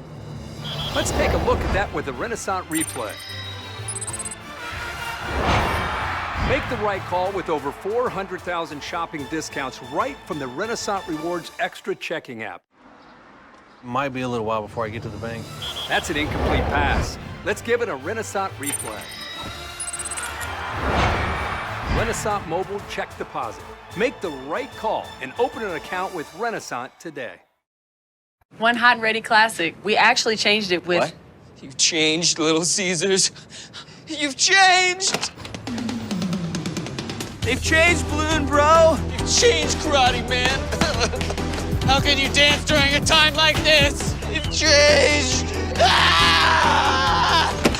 Tell me why. It tastes even better because we added 33% more pepperoni. Give me one of those. Walk in and walk out with the new Hot and Ready Classic with 33% more pepperoni. Pizza. Hey, Indian fans, I'm Ricky Murphy, real estate agent, Tommy Morgan Realtors, and I'm also a proud alumni of the All-American Marching Band. Itawamba Community College was my home for 2 years, and where you decide to make your home will be one of the most important decisions of your life. Whether you're looking to create a plan to buy your first home, or if you're ready today to make a move into your forever home, give me a call or send me a message so we can discuss your next move. And for my family, roll Trav! And welcome back, ladies and gentlemen, as we're still going here in the fourth inning. Indians trail this one 6-2. You got to be careful here. Johnson's up. He had a home run earlier in the inning. Smoked one out there to center field. Jonathan Whittington has come into the game for the Indians. We've heard Jonathan, J-Dub, as I kind of go with him over the years. He's a sophomore with us out of Columbus, New Hope High School. He's kind of, there's a smash out there to center. That's going to get down. That's a line drive single for Johnson. And that's going to drive in 2 at him. Yep, and Johnson continued to do some damage there as he was able to knock in 2 runs with that single. That's 3 RBIs on the inning for him just alone with the home run and then the single. But J-Dub comes in, of course, in a tough situation there. 5 innings pitched on the year, 8 hits make that 9. Giving up 5 runs, make that 6 now with 1 base on ball, 3 Ks, 5.40 ERA. And this is Hardy at the plate now. He walked and scored a run in this inning. He's also lined out to left field. So you've got a first and third situation, still 1 out. Breaking pitch that falls right in the zone there for a strike. 1-1 is the count. Yeah, better be careful with that one. That one's up. But again, it's a strike, and that's what rubs a positive for the Indians. But be careful with that. Don't keep it up too high. So waiting the 1-1 pitch here. Going to show bunt, and he's going to lay it down a little bit of a squeeze play and get him out at home. What a play by J-Dub. He scooped that up and just kind of tossed it to Riley there on that squeeze. Gulf Coast going to come out and talk about it. That was a big out there. Of course, if I'm Gulf Coast, I don't know that I do too much arguing with an 8-2 lead. I would definitely discuss it with him, but don't know that I'd take too much time on that. But anyway, great play in my opinion there by J-Dub to scoop that up and Riley to make the play. Yeah, it's one of those. It was a bang play, and the home plate umpire was right there on top of it, and he's still talking about it here, and the home plate umpire just patting him on the back, offering him to walk back to the dugout. And I like how the home plate umpire handled that. Let him say his piece because he knew it was a bang play. Indians were able to get the out for out number 2. Stop a little bit of the bleeding there as this 8-2 is the score. Well, it was really what you call that a safety squeeze, Adam, on that, because the runner didn't take off immediately when he squared. That's a true squeeze, is when the runner takes off from third immediately. He didn't. He waited to see what you do on a safety squeeze is you wait to see that the bunt is down, and then you take off. That's what Gulf Coast did right there. And it's a gutsy play, but didn't work for him on that time. But sometimes it can, as you've got McCauley up, takes ball 1. Yep, he had a single scored in this inning. He's also grounded out to short to end the second. Indians looking for the exit here. They need to find it in a big way. Runners at first and second here for the Bulldogs. They lead it 8-2. And this one's going to be a line drive. It's going to get down, and they're going to ask the run to score from second.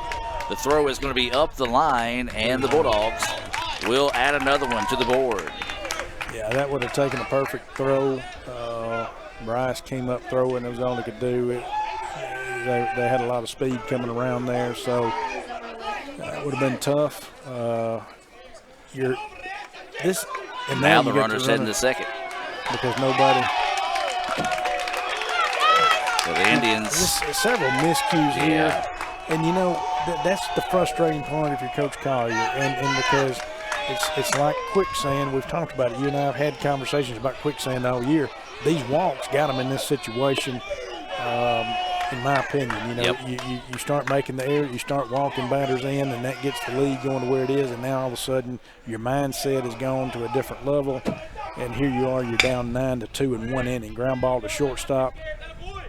And 6-3 to finally end the inning. But the Bulldogs, it was a big one. They put 9 runs on 4 hits, no errors, and 2 left on base. 9-2 is your score. We'll head to the bottom of the 4th. ICC's got a lot of work to do. Let's take a break and hear from First American National Bank and be back with more right after this. When I came back to school this year, I brought my bank with me. And the student checking account at First American National Bank was perfect for me. No monthly fees and no minimum balance. And I can manage my money right from the app. I can do all my banking with text messaging if I want. And I can deposit a check just by taking a photo. It's that easy at FAMB. I took my bank to college with me. I took my bank to college with me. My bank followed me to college. I took my bank to college with me. I took my bank to college with me. It's that easy at First American National Bank.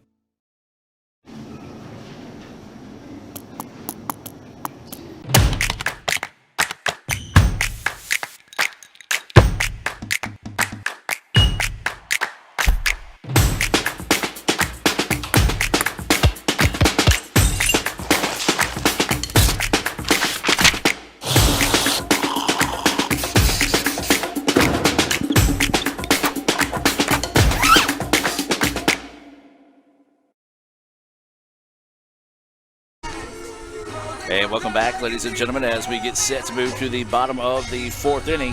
6, 7, 8 batters are due up. Hancock, Drew Capobianco, and Blaine Ware. And, well, Brad, that 4th inning is going to be one the Indians want to put behind them. There's nothing you can do about it now. They just got in trouble where they couldn't find the strike zone. Bulldogs scored 9 runs, 5 of those coming off walks. So, 6 runs resulting of walks in that inning, and kudos to the Bulldogs. They took advantage of the opportunity, got the lead here, but now it's up to ICC to kind of show some moxie and dig back in here. Yeah, and you still got Stockner out there for the Gulf Coast too. He's pitched well. Yeah, he's pitched well. He kind of settled down. He had a rough first inning in a sense. I say rough. It wasn't just extremely rough, but rough enough where they had the bases loaded. Hancock, they're going to bobble it. That's going to get Hancock out. And it's going to be a tough play right there anyway. The second baseman charged the ball, had to charge it. Hancock's got some speed. I'll give a hit because it would have took an extraordinary effort to throw him out in that situation. Yeah, I'm with you on that. And that brings up Drew Capobianco. Yeah, Adam, they got to keep battling. You got to put that inning behind you, or that horrible top of the 4th behind you if you're ICC, and that's a good start right there with Hancock getting on base. Drew Capobianco fouls the first pitch back there for strike 1. Now, if the Indians pitching can settle down, you still got plenty of innings to start chipping away at it, but you really need to start right back here in the bottom of the 4th to get a little bit of that confidence brewing your way. And this was going to be a flare out to left field, so the Indians are going to start it off with back-to-back hits to start the inning. Yeah, and that's what you want to see if you're the Indians, and if you're J-Dub, who is the pitcher on the mound, coming off the mound in the top of the 4th. is there is no give up. Yeah, we're down 9-2, but you put together two hits right there, 2 singles. Let's see, you got Blaine Ware up, and you can't tell. You can't ever tell. Like you say, you start chipping away at it. So Ware at the plate. He walked in his previous at bat. Takes that first pitch, missing low for a ball. Renaissance Bank scoreboard update in softball. ICC's up 2-0. That's in the 3rd inning.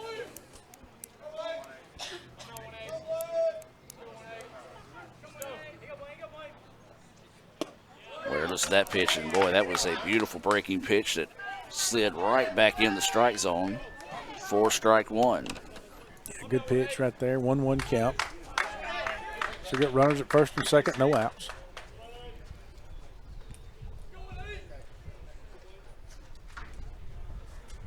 And this one under that one popped up. Yep. Second baseman will go back and nearly lost that one that time as I was updating Twitter and didn't switch to camera, but you heard Rick yell, get down the line. So he's still coaching. He wants the little things taken care of. Well, that wind, too, today is going to play some tricks right there. Even though that was a routine pop-up to second, that wind up there as high as he hits that when that gets it up like that, that's going to drift and drift and drift, and it's going to be tough, but they made a good play, got the out. So now with 1 out in the inning, Meeks will come to the plate. Runners on first and second for the Indians, and Meeks takes that first pitch for a ball. Yeah, I know you're pulling double duty over there, so I'm trying to. I appreciate it. Yeah, trying to help out. So 1-0 is the count here to Meeks.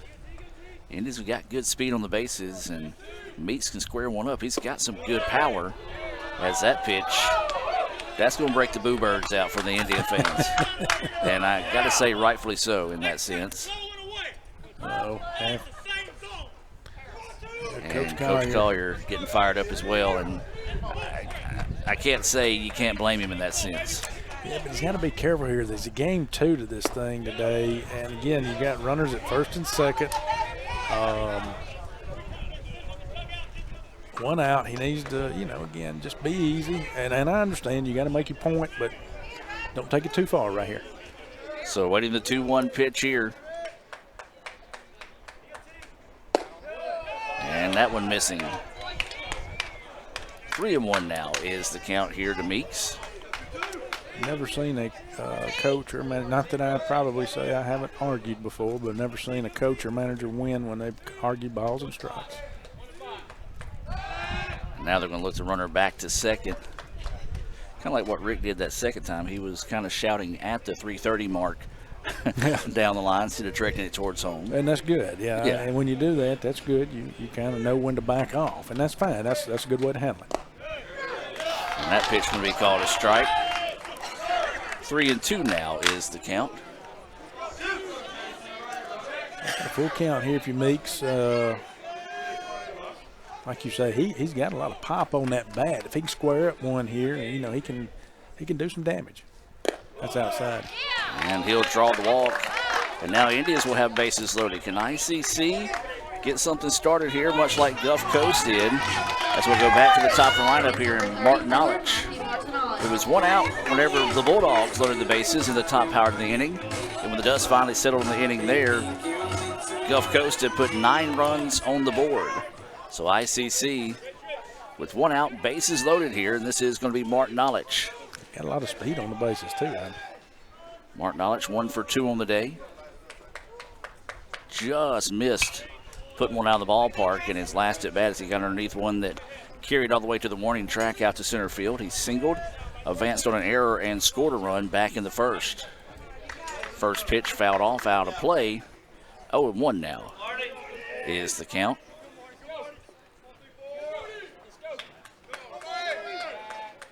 And going to step off and simply reset is Stogner. Well, the Indians have struggled with bases loaded this year. Second time today we've seen them with bases loaded. Right now would be an opportune time to kind of shake off those struggles as Martin Knowledge gets a piece of that one, but fouls it back, strike 2. Good pitch right there. Now you're down the count 0-2 if you're Martin Knowledge. And, of course, he does a good job normally protecting the plate. So peel back on that swing a little bit, put the ball in play. So 0-2 is the count here to Martin Knowledge. 1 out, bases full of Indians. Good take. Is that one there just a little throw out that time. See if you couldn't get him to chase one. Good eye on the part of Marty to hold off on that one. 1-2 now is the count. Wind picking up a little bit here at Crescent Field.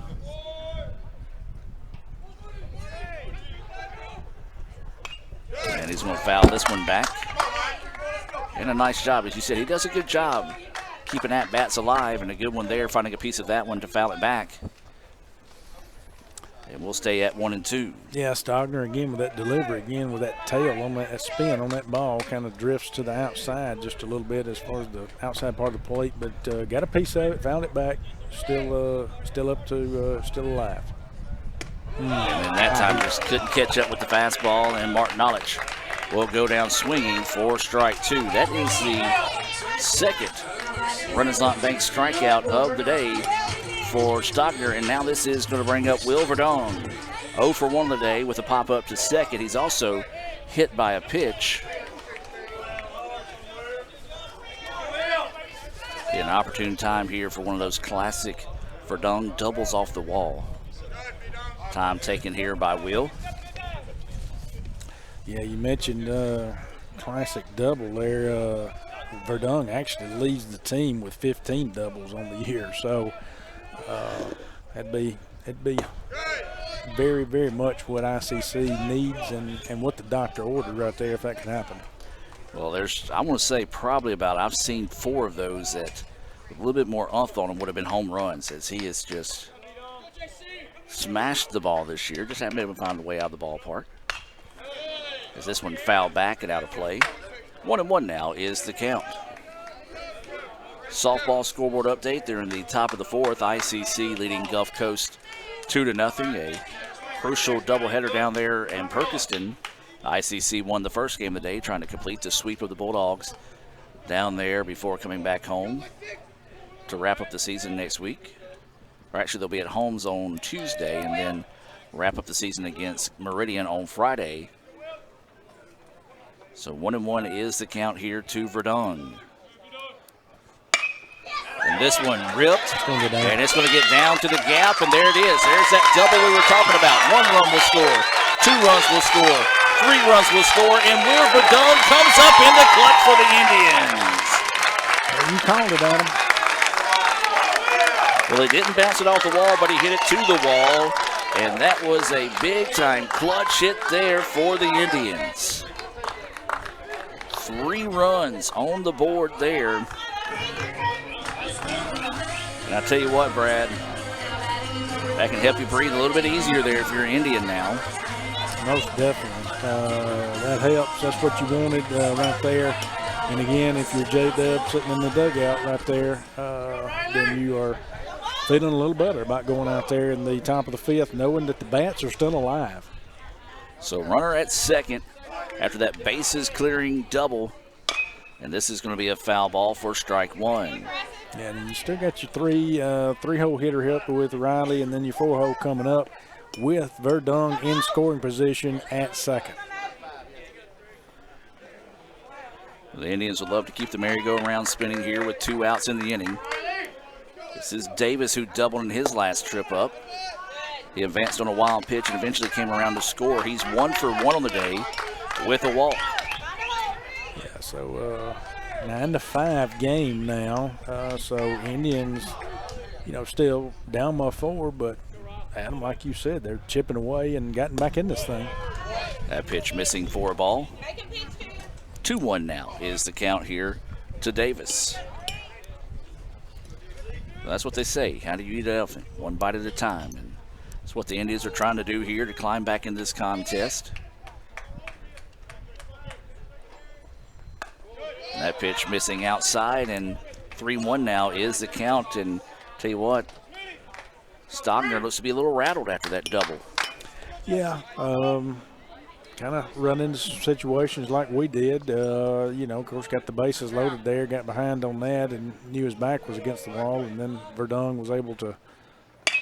There's a. It's going to be up the middle. Second baseman gets it. Throw across the way is a beauty and in time. Great play right there. Heck of an effort over there. You're right, Brad, by McCauley. And that will end the inning, but the Indians do get back in it after a 3-run double off the bat of Will Verdung. We played 4 in Fulton. 9-5 is your score. We'll take a break, hear a few words from our sponsors, and be back with more right after this on the ICC Sports Network. They say Diet Coke is a mom's drink. Well, you copied her jeans, her spin, her shoes, her scrunchie, and whether you realize it or not, her music. Now, copy her drink. Drink what your mama gave you. Hey, honey, can you help me with this? Today tastes like staying in. And it never tasted this good.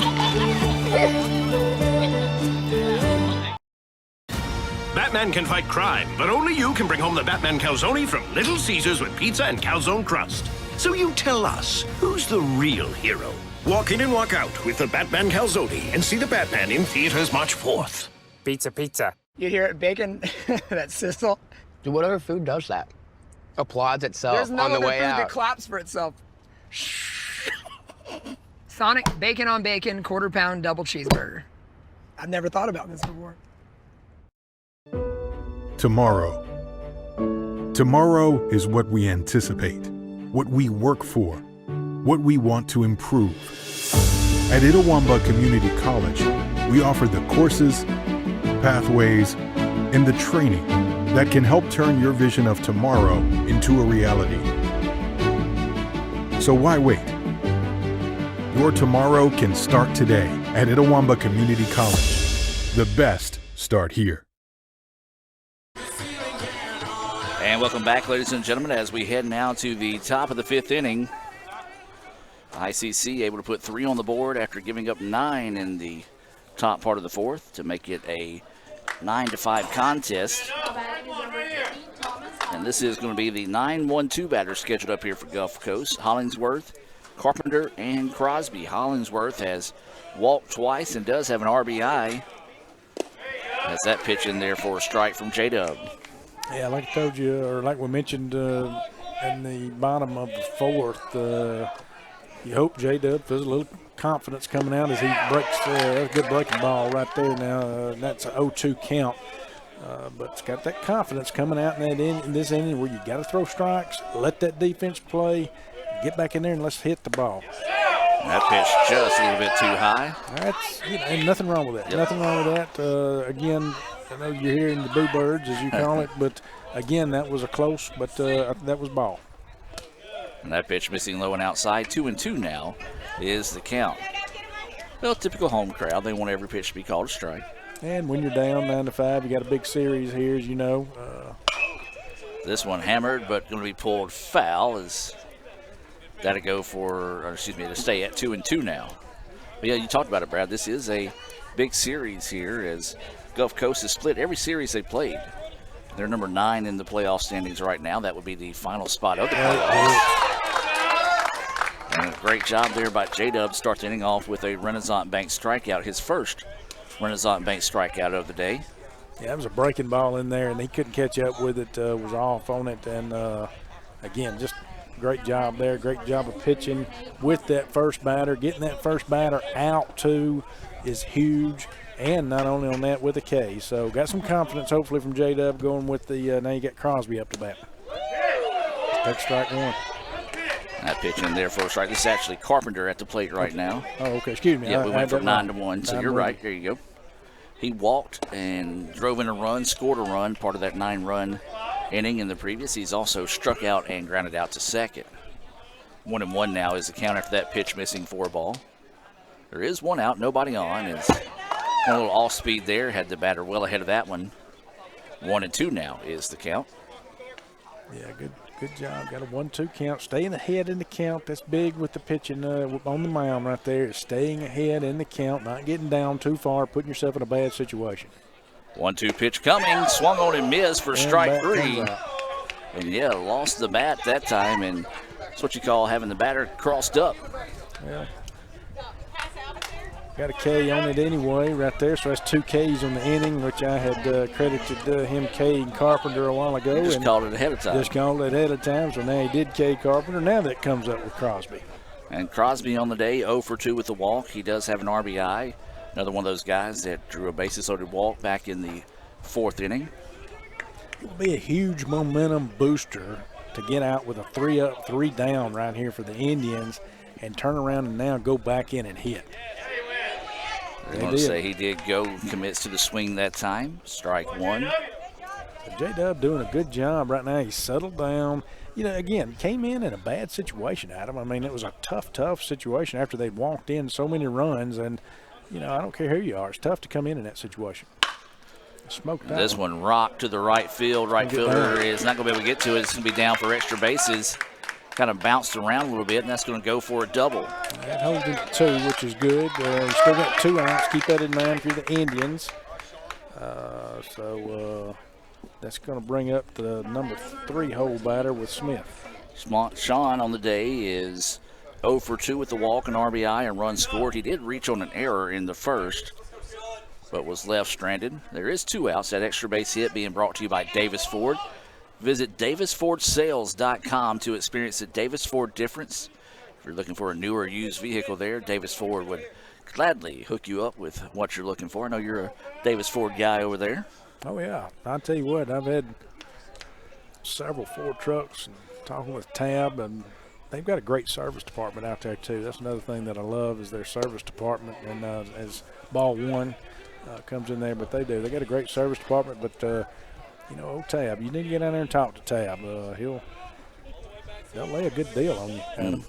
And I heard saw where they won the President's Award from Ford, and I believe that's the 19th year in a row that they have won that award for service that you were just talking about. There is that breaking pitch missing outside for a ball. 2-0 now is the count.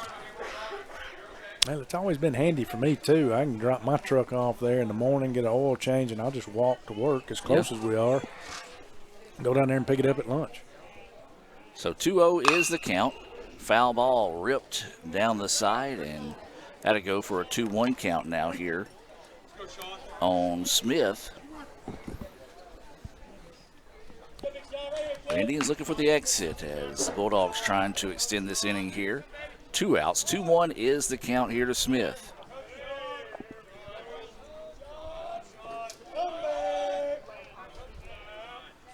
Good pitch. And a little check swing, found it. Going to have to hurry and lost his can't get to it. Well, it's one of those where I think he was thinking he didn't have as much time as he did to throw it, and J-Dub wisely, after he kind of bobbled it for a second, and well, it's an oopsie swing. He didn't really mean to take a cut at it. He did, you know, and got down just barely down there, so obviously it wasn't a bunt, but it served as a bunt. Yeah. And J-Dub charged, and like I say, just kind of looked up, I think, and dropped the ball and say he was looking down the line, and I'm going to put it to E1 on the play, unfortunately. As he would have had plenty of time to throw, just didn't secure the ball as he tried to barehand it that time. So runners on the corners here for the Bulldogs, and this one lifted to left field. If it stays fair, it's trouble. Left fielder going over, and it makes the play. Nice job by Eli Hancock as he made a long run to make the catch up against the wall, and the Indians get out of the jam. ICC trailing at 9-5. We'll take the break and be back with more right after this on the ICC Sports Network. If this just cost a little bit less. Let's take a look at that with the Renaissance replay. Make the right call with over 400,000 shopping discounts right from the Renaissance Rewards Extra checking app. Might be a little while before I get to the bank. That's an incomplete pass. Let's give it a Renaissance replay. Renaissance Mobile Check Deposit. Make the right call and open an account with Renaissance today. This is you, right? Like, you're like, bacon, bacon, bacon. Well, this is you. I love bacon. Sonic Bacon on Bacon Quarter-Pound Double Cheeseburger. Okay, you got me. I need a double stuffed Oreo blast, guys. You got it. Gonna need a double stuffed Oreo waffle cone, too. Coming right up. Order up. Sonic double stuffed Oreo waffle cone and blast.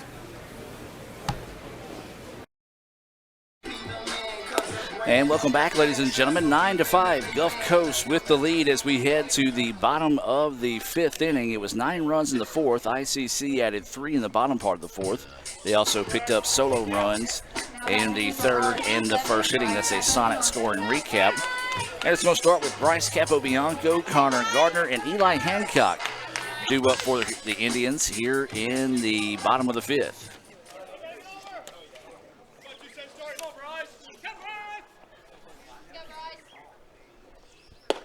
That first pitch going to miss outside for a ball.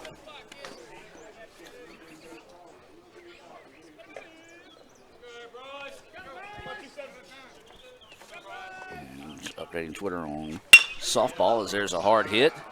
Shortstop finds it and throw across the way in time. Yeah, tough. He's right at the shortstop. Made a good play. Gets the first out, and that's going to bring up Connor Gardner. So now Connor Gardner will come to the plate.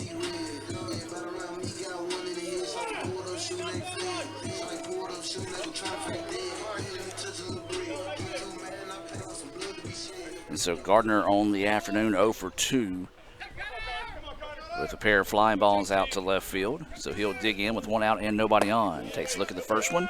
Pitch is going to miss low and outside for a ball. 1-0 is the count. We're in the top of the 5th inning in softball, and ICC leads that one 2-0. Gardner hit by a pitch, so he will head down to first. And that's what you got to do, and find your way on right now if you're the Indians and battle back in this one. Yeah, most definitely. Base runner, excuse me, that's what you need. And any way you can get them on and produce runs across the plate, that's what you need if you're Indians. Again, like you were talking about, chipping away at the lead. That's going to be a strike right there, strike 1 to Eli Hancock. Yeah, nice pitch coming back in on Hancock that time. Hancock made a great running catch to end the the top part of the inning, I should say. As he rips that one, is going to get through for a base hit. Good. That was through basically ground ball smashed between first and second. No play on it, so going to get your first and second there, Adam. His second hit of the game. Only Indian with multiple hits now, and ICC once again trying to see if they can continue to chip away at this lead here. Runners at first and second, 1 out. And this is going to be Drew Capobianco, who singled and scored a run in his previous at bat. Also flew out to center. Listen to the first pitch, and it's going to get past the third baseman, and ICC thought they were going to try to score the run, but instead will have bases loaded. Yeah, and right in that instance, I'm like you, but they were able to knock that down just a little bit, enough to where we didn't feel comfortable sending Connor Gardner, because now that juices and loads the bases with 1 out with Blaine Ware. It is going to bring out, going to have a mound visit from Gulf Coast. I haven't seen him make they do have some action in the bullpen. I haven't seen him make any motions down that way yet. We'll take a quick timeout here, word from ICC, and see if we do make a change here. Indians bases loaded with 1 out, and Ware coming to the plate. Back with more right after this. Here, you can be your best. The best train here. Learn here. Succeed here. Perform here. Win here. Thrive here.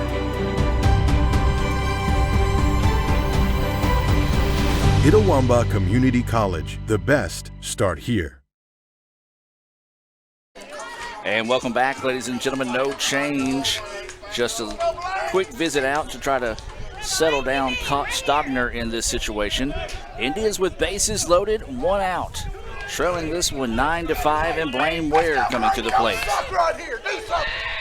Yeah, back-to-back singles there by the Indians, and hit my pitch with just got a piece of that one. And they're going to throw it to first, so that will get the run in.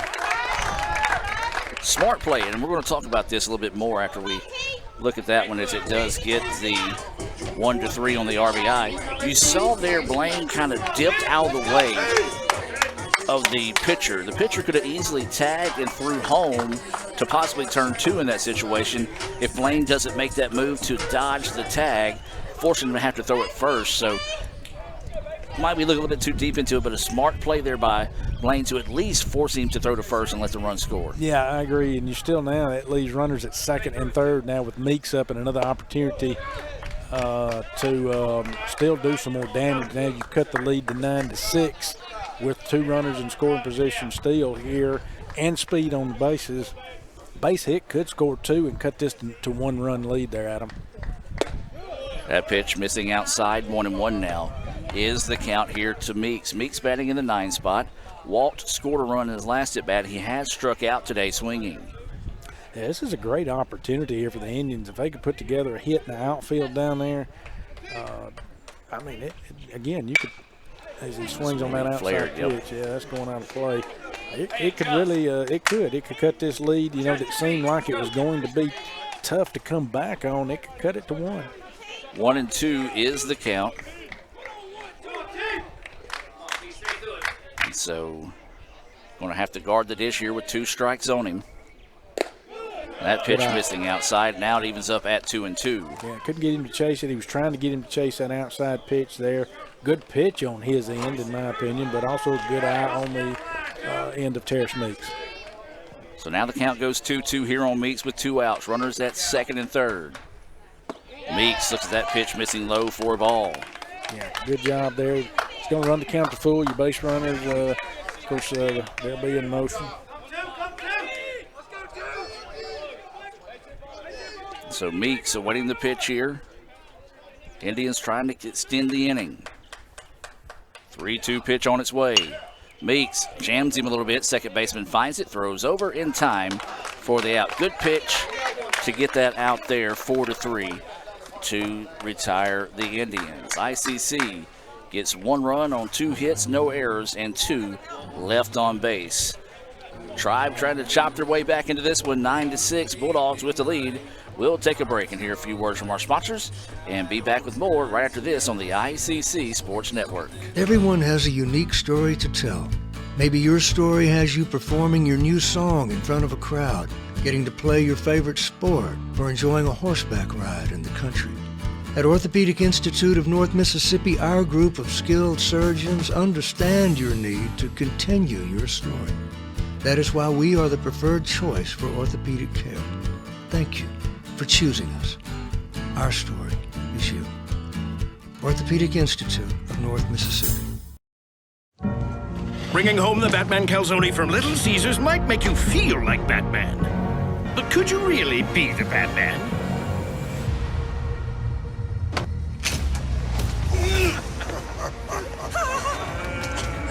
A little help here! Never mind. But at least the new Batman calzone with a calzone crust will make you feel like you're a superhero. The Batman in theaters March 4th. Pizza, pizza. And welcome back, 9-6. Gulf Coast with the lead here as we head to the 6th inning. This game scheduled for 9 innings. For Gulf Coast, it'll be the 5, 6, 7 batters scheduled up, and it's going to start off with trouble. And Jesse Johnson, he's 2 for 3 on the day with 3 RBIs, a solo home run, a 2-run single, and he's also scored 2 runs today. So one if you're the Bulldogs, this is who you want to be at the plate. 2, if you're the Indians, this is who you want to be at the plate with nobody on base. Yeah, good point there too, Adam. Takes us that first pitch missing low for a ball. J-Dub still on the hill here for the Indians. He is the 4th pitcher of the day. There's a breaking pitch, and that was a beauty. Just slid in there at 67. 1-1 now is the count. And that pitch swung on and missed for strike 2. Nice job coming back on the inside with the breaking pitch. 1 ball, 2 strikes, no outs. Yeah, you got a hit in the count, J-Dub. And this one's going to be hit. Second baseman's going to find it. Throw over in time for the putout, 4-3. Well, a dangerous out there second time today that Johnson has been retired by the second baseman. One away. Batting is number 8, Alec Hardy. And now this is going to bring Hardy to the plate. Hardy is 0 for 2 on the day with a walk, a run scored. He did reach on a fielder's choice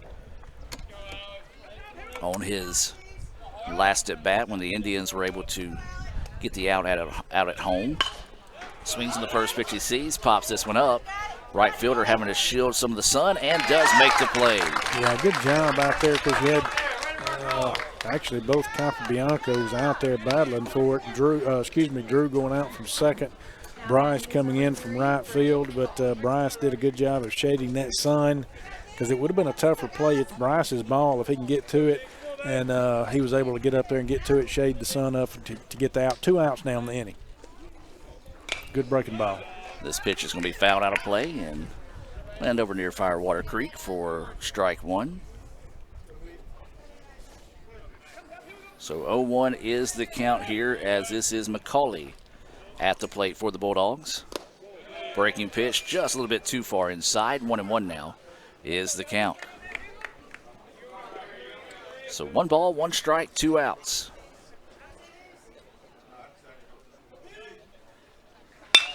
This one hit hard. Second baseman is right there for it. And the throw over in time. 3 up, 3 down. Go the Bulldogs. ICC going to bring the bats back to the plate. 1, 2, 3 batters due up. Martin Knowledge, Verdong, and Davis. Indians trail at 9-6 as we head to the bottom of the 6th. Back with more right after this.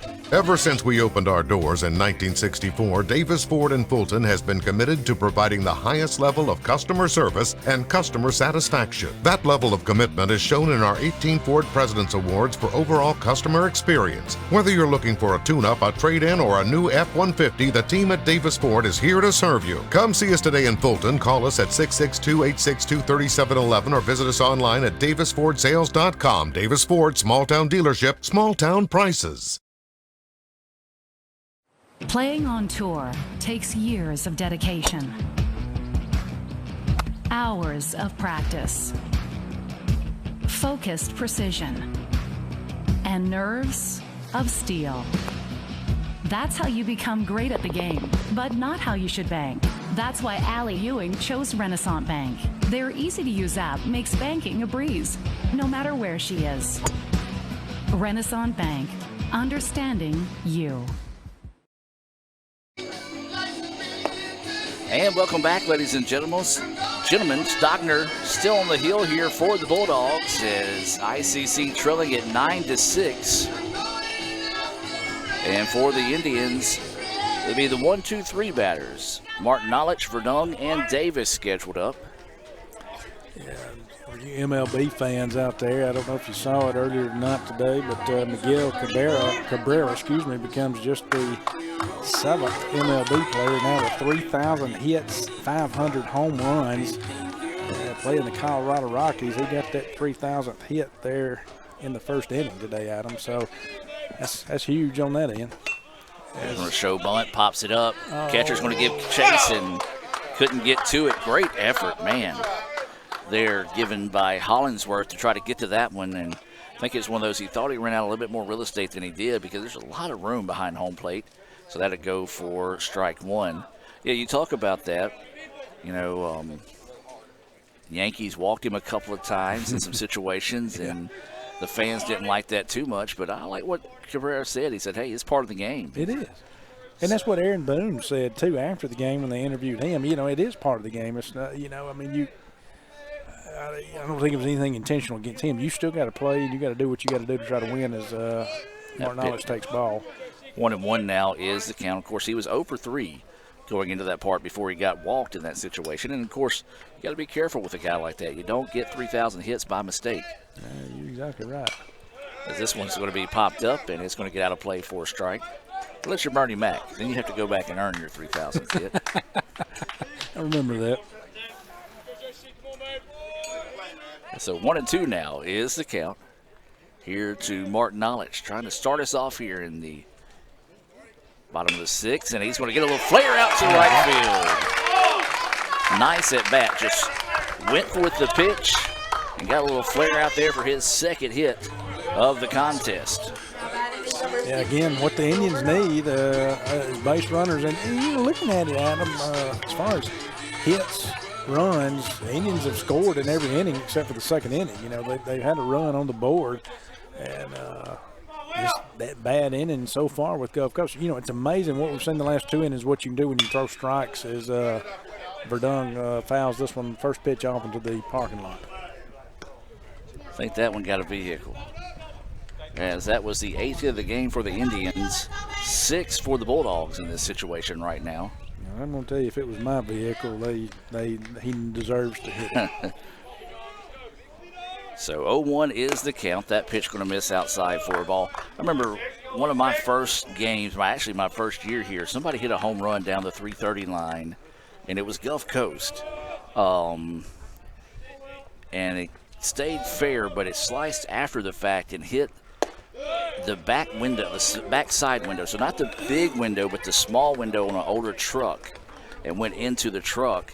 And it was about 4 deep down that side. So it was a big boy shot, to say the least. That pitch missing for a ball. 2-1 now is the count here. Smoke. And this one is a big boy shot. Off the light pole, back into the ballpark. 2-run shot, Will Verdung.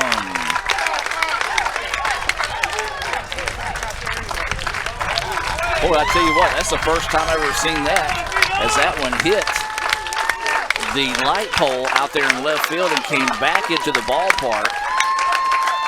And that was a monster shot there for Verdung. What a day, too, Adam, for Verdung. 5 RBIs with a home run there and a double. And grandfather throwing out the first pitch. A little bit of magic there, as it's now a 1-run contest, and we will have that call to the bullpen here for the Bulldogs. Let's take a break and be back with more right after this. Hey, Indian fans, I'm Ricky Murphy, real estate agent, Tommy Morgan Realtors, and I'm also a proud alumni of the All-American Marching Band. Itawamba Community College was my home for 2 years, and where you decide to make your home will be one of the most important decisions of your life. Whether you're looking to create a plan to buy your first home, or if you're ready today to make a move into your forever home, give me a call or send me a message so we can discuss your next move. And for my family, roll Tribe! Everyone has a unique story to tell. Maybe your story has you performing your new song in front of a crowd, getting to play your favorite sport, or enjoying a horseback ride in the country. At Orthopedic Institute of North Mississippi, our group of skilled surgeons understand your need to continue your story. That is why we are the preferred choice for orthopedic care. Thank you for choosing us. Our story is you. Orthopedic Institute of North Mississippi. Why settle for a checking account that just holds your money? Renaissance Rewards Extra gives you so much more. Like savings at more than 400,000 retailers, 24/7 roadside assistance, a cell phone protection plan worth up to $400, $25 in ATM fee refunds per monthly cycle, and a great interest rate when you meet 3 easy qualifications. Get extra today at rewardsextra.com. Renaissance Bank, understanding you. Member FDIC. Hey, Indian fans, I'm Ricky Murphy, real estate agent, Tommy Morgan Realtors, and I'm also a proud alumni of the All-American Marching Band. Itawamba Community College was my home for 2 years, and where you decide to make your home will be one of the most important decisions of your life. Whether you're looking to create a plan to buy your first home, or if you're ready today to make a move into your forever home, give me a call or send me a message so we can discuss your next move. And for my family, roll Tribe! And welcome back, ladies and gentlemen, as ICC has fought and clawed their way back into this one after a 2-run home run. As that pitch in there for a strike off the bat of Will Verdung. And Brad, we got a call to the bullpen being brought to you by Tommy Morgan, real estate agent Ricky Murphy. Tell us about the new pitcher in the game here for the Bulldogs. I got Elijah Watts. Great breaking pitch there. Riley pops. This one's going to get back. Is he going to get out of here? No, it's going to be off the top of the wall. That's a double. That's the second double on the day for Riley.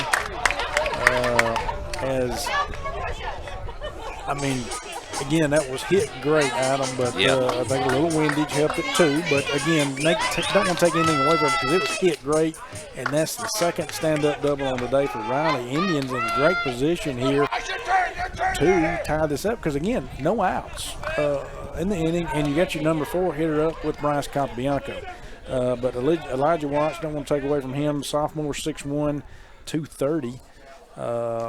Again, out of Pascagoula, who I had everything here, but I got so fired up looking at that hit by Riley there. Well, that first pitch at 84 goes for a strike here to Bryce Capobianco. Here we go. Right-handed pitcher has had 9 appearances on the year, 13 1/3 innings pitched, 16 hits given up on 11 runs with 5 base on balls, 10 Ks, a 6.07 ERA.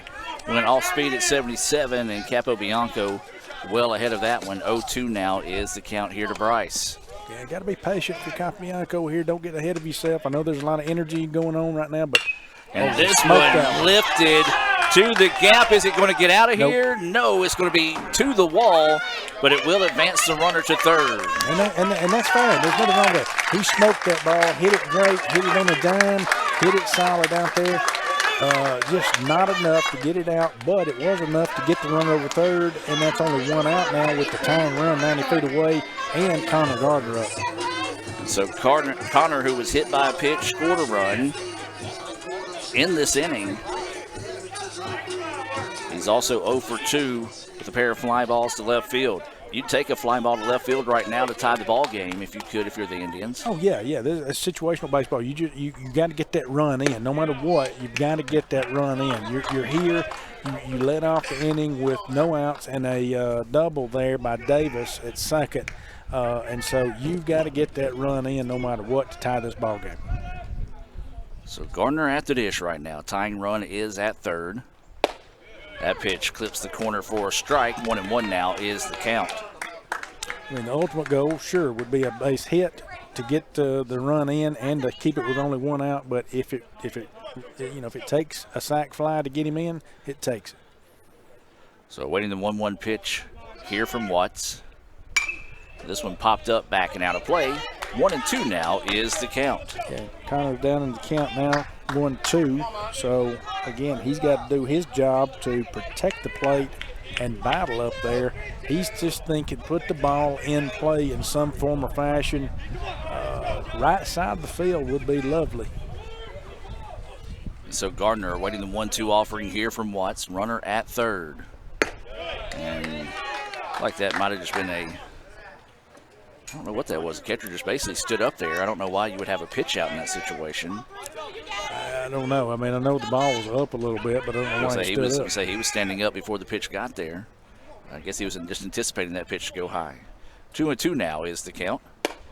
And that one high and outside. 3-2 now. The count here to Gardner. Good job by Gardner to run it back to 3-2 and full here now. So pressure kind of back on Bulldogs here with Watts with 1 out. So waiting the full pitch here with 1 out, runner at third. And that one hit him there, and that's the second time he's been hit today. They're going to say that's going to be a foul ball. Oh, did it come off the bat? Well, it's come off his hand. And now they're going to defer here and talk it over here. Well, they hit his hand. There's no doubt on that. But I guess they're going to say it was on the swing. He didn't go through, did he? I didn't think so. There's no argument, no checking with the Coach Collier came down and checked with the home plate umpire, and the home plate umpire checked with the infield umpire. Really was no much discussion there, so the count will stay 3-2 after technically a foul ball. So the count goes full, and this one's going to be hit, fouled out of play, and a nice job there by Gardner finding a piece of that one to keep the at-bat alive here. They're in the top of the 7th in softball. ICC leading Gulf Coast 2-0, trying to complete the sweep down there at Perkiston. So the count staying 3-2 here on Gardner. Tying run is at third with 1 out. And now that will be ball 4. Yeah, good job there, Drew. The pitch was just kind of a little high and tight right there. So still one out. Runners here at first and third on the corners. So you got Eli Hancock coming up, who's had 2 singles on the day, Adam. We'd take another one of those right now. Absolutely, and left-handed batter, if he can get something just hit hard through the gap like he did in the last 2 at-bats here, then the Indians will be in business. 1 out, runners on the corners here for the Indians. 9-8 is the score. And Hancock fouls this one back and out of play for strike 1. Runners on the corners for the Indians. 0-1 is the count. 9-8, Gulf Coast with the lead here. We're in the bottom of the 6th inning. Indians have scored 2. Would love to find that 3rd one to tie things up here. Watts' pitch, missing outside. Yep, good eye on the part that time to hold off on it and even the count at 1-1.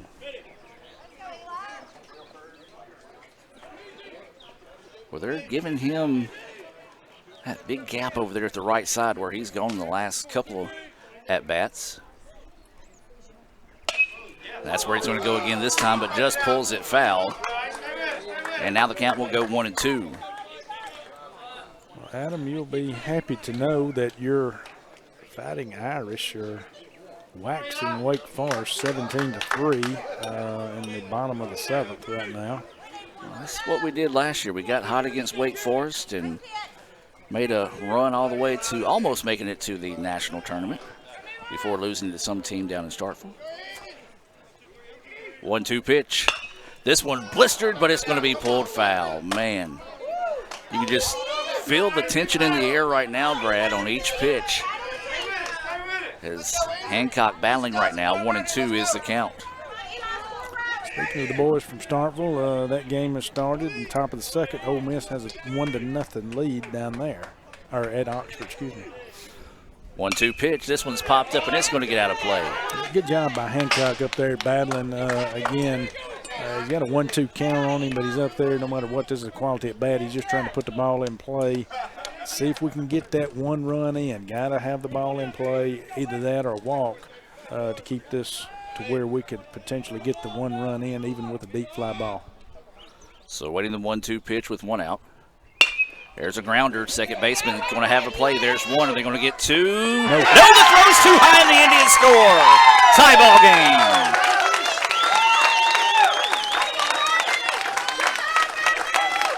So a fielder's choice, 4-6 with an error on the throw as well. And we're tied at 9. Wow, what a rally by the Indians. Yeah, big comeback. You've sensed, again, they got through that inning where the walks. Now, again, we got J-Dub sitting over there. Hopefully, and I know he is, he's seeing this and he knows that the bats are alive for the innings today. All I got to do, mainly right now, I got to do is go out there and throw strikes when it's my time. So 2 outs, runner at first, and this is Drew Capobianco, who's got a couple of singles to his credit today. Takes that first pitch, missing low for a ball. That was good hustle, too, on the part of Eli Hancock to get down the first base line, too, because that kind of hurried the throw. They knew he had some speed and saw him getting down the line real fast there. Wanted to make sure you got that run in, and had that double play been turned, the run wouldn't have been scored. So Drew Capobianco at the plate. Swings on this one, hits it. It's going to be flying deep, and it's down for extra bases. And Hancock was off on contact. He'll come around and score off the double by Drew Capobianco. The Indians lead it 10-9. Well, Hancock actually was off speed. He stole. He was off before, as soon as the pitch was thrown. He was off, and he's got speed. And it, of course, with 2 outs, you know, you keep him running because the hit was out there. He's got 2 outs, and so the speed. He's just already rounding second and gets there in plenty of time, and that puts the Indians up 10-9. Now you're back to Blaine Ware here again. Runners at second. Still a runner in scoring position if Blaine Ware can get something in play. Well, Blaine grounded out to the pitcher, but did get an RBI out of his last at bat, which was in this inning. 14th batter of the inning here for the Indians. 10-9, ICC has rallied back in this one. Runner at second here for the Indians. And this one popped up, and center fielder should be able to camp underneath this one to get the out, and he will. Well, the Indians put 4 runs on the board on 1, 2, 3, 4, 5, 6 hits, 1 error, and 1 left on base. Don't go anywhere, folks. We got a good one going here in Fulton. We'll take a break, hear a few words from our sponsors, and be back with more right after this. Ooh, fumble. Let's give her a Renaissance replay. Make the right call with Renaissance and get cell phone protection with Renaissance Rewards Extra Checking. Sign up today. $5 for my own money? That's a bad call. Let's give him a Renaissance replay. Sign up for Renaissance Rewards Extra Checking with ATM refunds today. Everyone has a unique story to tell. Maybe your story has you performing your new song in front of a crowd, getting to play your favorite sport, or enjoying a horseback ride in the country. At Orthopedic Institute of North Mississippi, our group of skilled surgeons understand your need to continue your story. That is why we are the preferred choice for orthopedic care.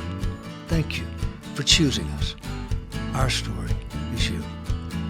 Orthopedic Institute of North Mississippi. And welcome back, ladies and gentlemen, as we now head to the top of the 7th. This game scheduled for 9 innings here in Game 1. ICC fell behind 9-3, but since then has scored 8. Or no, that's not correct. 9-2 is what the score was, and now has scored 8 since then to take a 10-9 lead. This first pitch popped up, back and out of play for strike 1. 8-9-1 batters scheduled up. Ratliff, Hollingsworth, and Carpenter due up here for the Bulldogs. Yeah, again, if you're J-Dub, you got to continue doing what you've done. Now, he came in that bad situation, not talking about that inning, but the last 2 innings that he's come out and put goose eggs up on the board for the Indians just by throwing strikes. And of course, he's got a 1-1 count here now, but again, got to keep doing what you're doing if you're J-Dub. Breaking pitch in there for a strike, and Ratliff did not like that call. 1-2 now is the count. He did not, and of course, let's hope he doesn't float that one up there too much like that and hang that thing up there like that very often. 1-2 pitch on its way. Breaking pitch and just misses inside. As Davis tried to frame that one, held on to it a little bit that time, but I do agree that one drifted a little bit too much inside. 2-2 now is the call. Yeah, good pitch though on a 1-2 count like that. You could get the call, you may not. So, good pitch. So 2 balls, 2 strikes here to Ratliff. J-Dub's pitch on its way. Popped up, back, and out of play over the top of us here in the ICC Alumni Association and Foundation broadcast booth. If you would like to contribute to the ICC baseball team, you can do so by visiting iccms.edu/Indian Club. Has that ball in the dirt, and now the count will go full at 3-2. Once again, that website, iccms.edu/Indian Club. So 3-2 is the count. J-Dub trying to get this Renaissance Bank strikeout here for the first out of the inning. Too high. And that pitch just goes a little too high for a ball. You'll hear the boo birds behind us, as Adam says, but that one was too high. Yep. Home crowd wants it. I understand the passion, but home crowd wanted that one. Is this what we got here? Got a pinch runner, I guess. Yeah, got a pinch runner. So Gulf Coast put someone in the run. So can't tell the number. I believe it's 25. Gary that has come in to run, or is it either 25 or 15? I see a 5. Well, you know I can't tell you what it is. 862-EYES. Set up an eye appointment with Dr. Cagle and the crew out there. I've done enough It is advertising for 25. them this year. I ought to get a free visit. You're 100% correct on that. But I really do. I can't see. So, I mean, that's the truth. I'm just too stubborn to go right now, but I do need to go see Laura Cagle. I agree. So it is 25 Gary that comes in to run in this situation. And now this is the number 9 batter, Hollingsworth at the plate. Oh, toss over to first, and a little bit closer than Gulf Coast fans would have liked to have thought there. Well, he went in standing up, and just kind of haphazardly just kind of went in and got a and now the snap snap throw throw again. over there. They got him out. What a play right there. They caught him sleeping, and they knew he kind of went in haphazardly, and as he was taking his lead at him, he turned around and did a snap throw and got him because he was taking his lead out, and he just went ahead and turned around and made that snap throw. That gets him out right there. So now the leadoff runner, who was the pinch runner, got the first out for the inning now. That pitch goes in high for a ball. I do apologize if I busted any speakers out there after calling that out, as that was a big time out there. And that pitch going to go inside. 2-0 now is the count. Looks like we've got a final down in Perk. ICC gets the sweep of Gulf Coast 2-0 in softball today with that, 2-0 with the Game 2 win. So 1 out and a runner at first here. That pitch in there for a strike. Got to battle back, 2-1 count here. J-Dub got to throw strikes, got that good out there. He made up for his walk for that free pass and was able to get the runner out at first. So don't get yourself in the hole again here as he takes ball 3-1. You don't want to put yourself in the hole again here and put another runner on. So now, as you said, count goes 3-1. And that's going to be a foul off his foot. And we'll now move to a full count at 3-2. So 3 balls, 2 strikes, and 1 out. That's smart. Yeah, it does. And I'm somebody that I've had numerous ankle and foot injuries throughout my athletic career, which didn't extend much beyond high school. But, yeah, any type of foot injuries like that hurts bad. Yeah, when you hit that ball off of that, it's painful. And, of course, they're giving him time, which is good. They need to kind of rub that off. Yeah, I'm saying it shows he's got a guard on that front foot, but he showed the coach that it hit just like millimeters right above that shin guard there. So it's just like, come on now, you couldn't make it just an inch taller? I know. I mean, that's bad luck. But anyway, I got a 3-2 count. He's back in the box. And he's going to rip it out to left field, and Hancock started charging in, but then just basically stayed put. And we'll get that for out number 2. Like I say, he ripped it out there, and he did. Hit it on the line, but Hancock didn't have to move much. He took a couple of steps up, but realized he was right where he needed to be. So 2 outs on the inning. J-Dub still getting the job done here in the top of the 7th. So 2 away now. We go back to the top of the lineup here in Carpenter. Ooh, broke that down in there. And that one in there for a strike.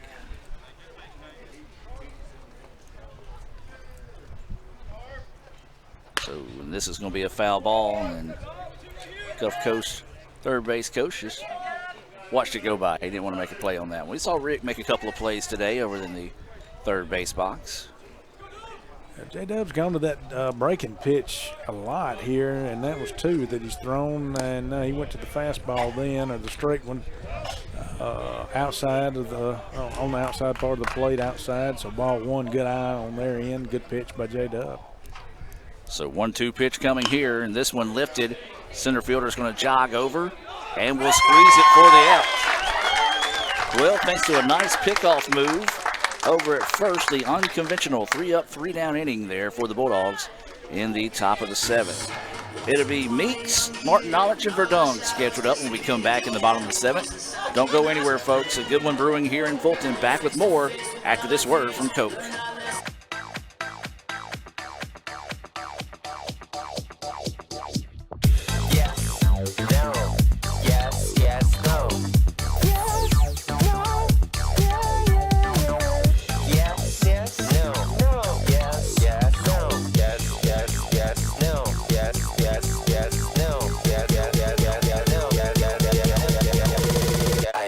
Try it first.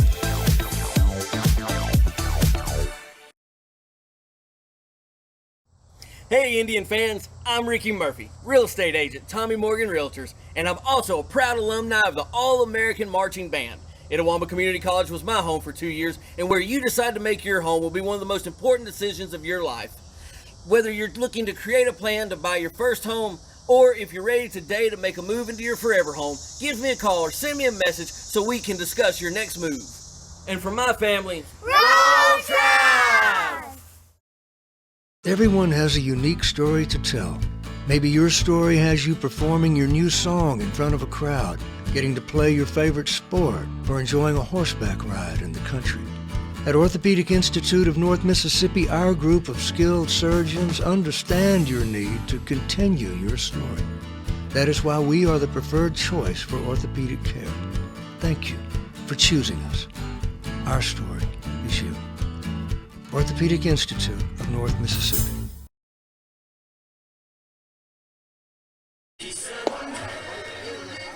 And welcome back, ladies and gentlemen. Another one of these instant classic as the Indians and Bulldogs getting together here. 10-9, ICC is battled back to take the lead, and it's going to be Terrace Meeks to start things off here in the bottom of the 7th.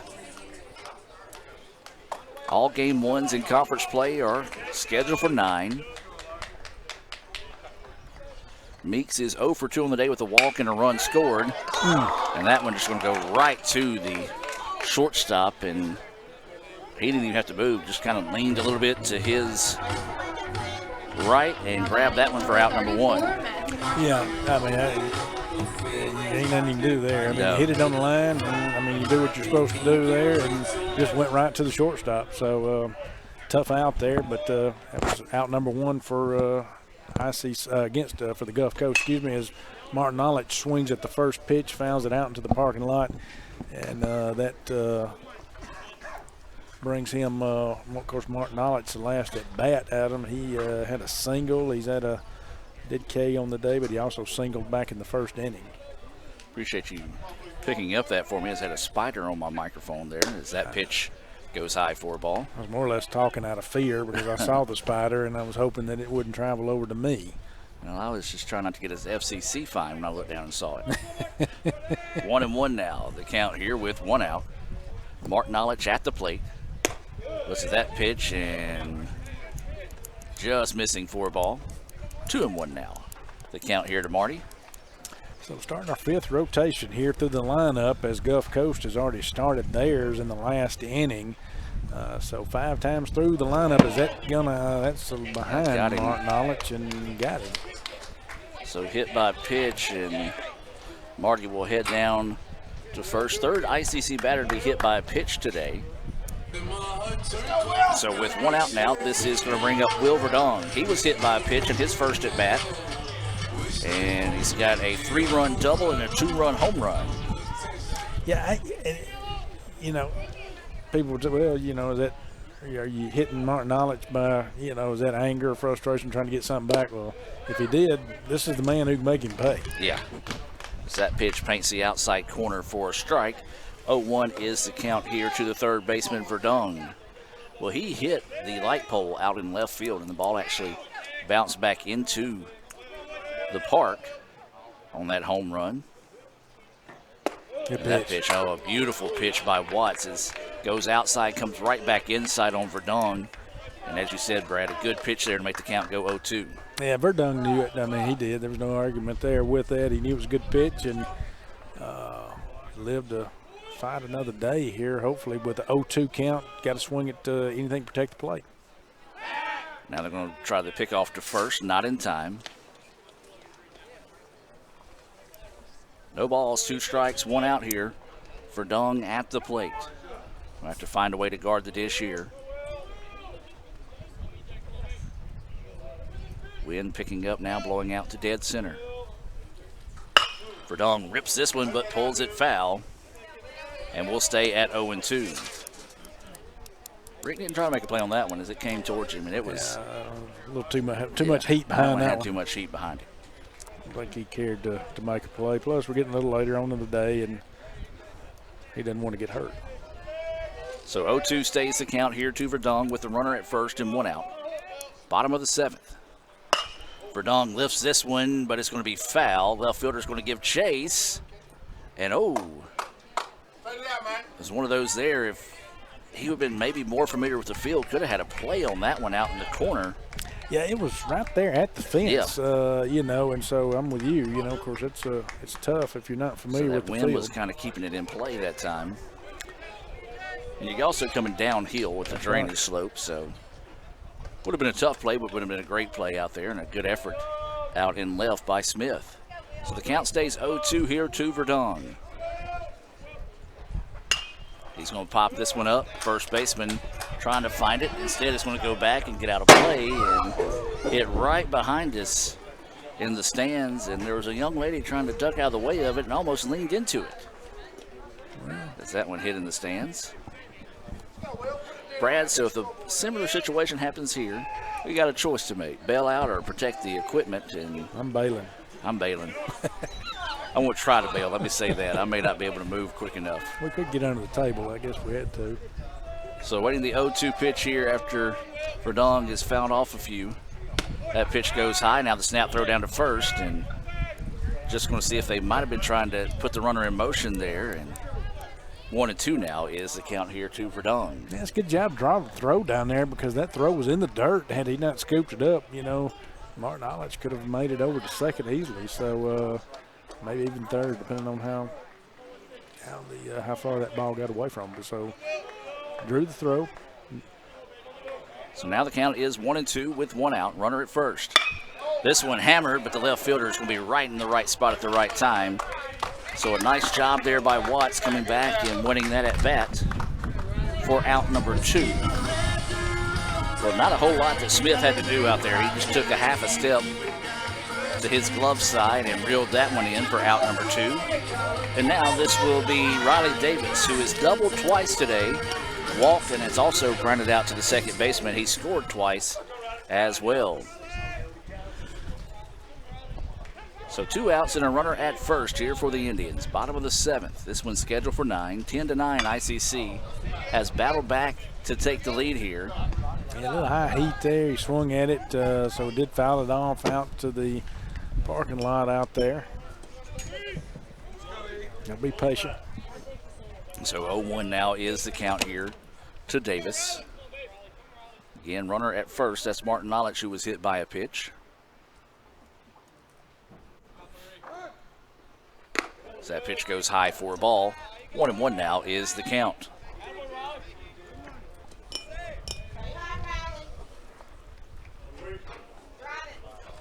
So 1 ball, 1 strike, and 2 outs. Runner at first here for the Indians. They lead at 10-9 here in the bottom of the 7th. Davis at the plate.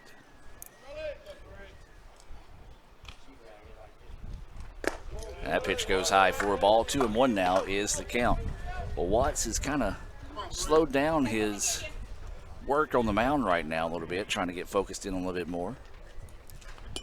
He's got a lot on his release, several kind of going high on him right now. So if you're the Indians, you need to be aware of that when you come to the plate. So waiting the 2-1 pitch. That one's inside, nearly hitting Davis that time. That's technically ball 4, right? Like I say, Riley swung at the first pitch. That was high heat. Would have been ball 1. But anyway, 3-1 count here. Got to be a good one. So Davis awaiting the pitch. That's high again. And it goes high, and so now a 2-out walk, and looks like this may make a call as the coach was looking down the whole time. So breaking the action. Let's take a break with them and be back with more right after this.